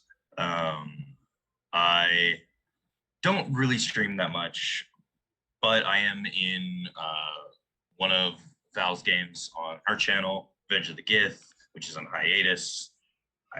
Should be back in January, I do think. know. Mm-hmm. January, yeah, okay. I wasn't sure if it was late December, early January, something like that. Other than that, I have plans to start my podcast soon with my buddy. We've got almost everything we need, so it's just like getting down to the recording part now. We just got all the other stuff done, so now it's just the talking that we have to do. Of course, like so that the should hard be part. coming around. Yeah. I'm not even being The hard facetious part. about that. The hard part. No. Mm-hmm. Keep an eye out for that, I guess. When we get to that, I'll get to that. But basically, we're just gonna be a podcast that talks shit, plays games. You know, one day we might talk, something very serious, like something like politics, and the next day we could talk about how much we hated, I don't know, we hated a particular game because they didn't put our favorite, like, low poly BS hidden secret in. It's going to be all over the place. Okay. Yeah. And that's it. Mm-hmm. All right, everyone, thank you. And a real quick shout out. Thank you for everyone who got me on that hype train right here at the end. That was awesome. Thank you for the biddies. Thank you, Antitonic, for those 5 gift subs, and Homalu for those 5 gift subs as well. As a reminder, I am meeting all of my sub points with $1 donations, so that is just great and amazing and wonderful. And those biddies are awesome. Thank you so much, everyone, for that hype train. We're going to take about a 30-minute break. We will be offline for a little while, but we will get back started here at noon Pacific Daylight Time. We're still in Daylight Time until Sunday, where my good friend Ian is going to be running some Pathfinder 2e for us. So stay tuned for that as we continue our fundraiser. We are at $631 out of $1,200. Let's crush that goal, everyone.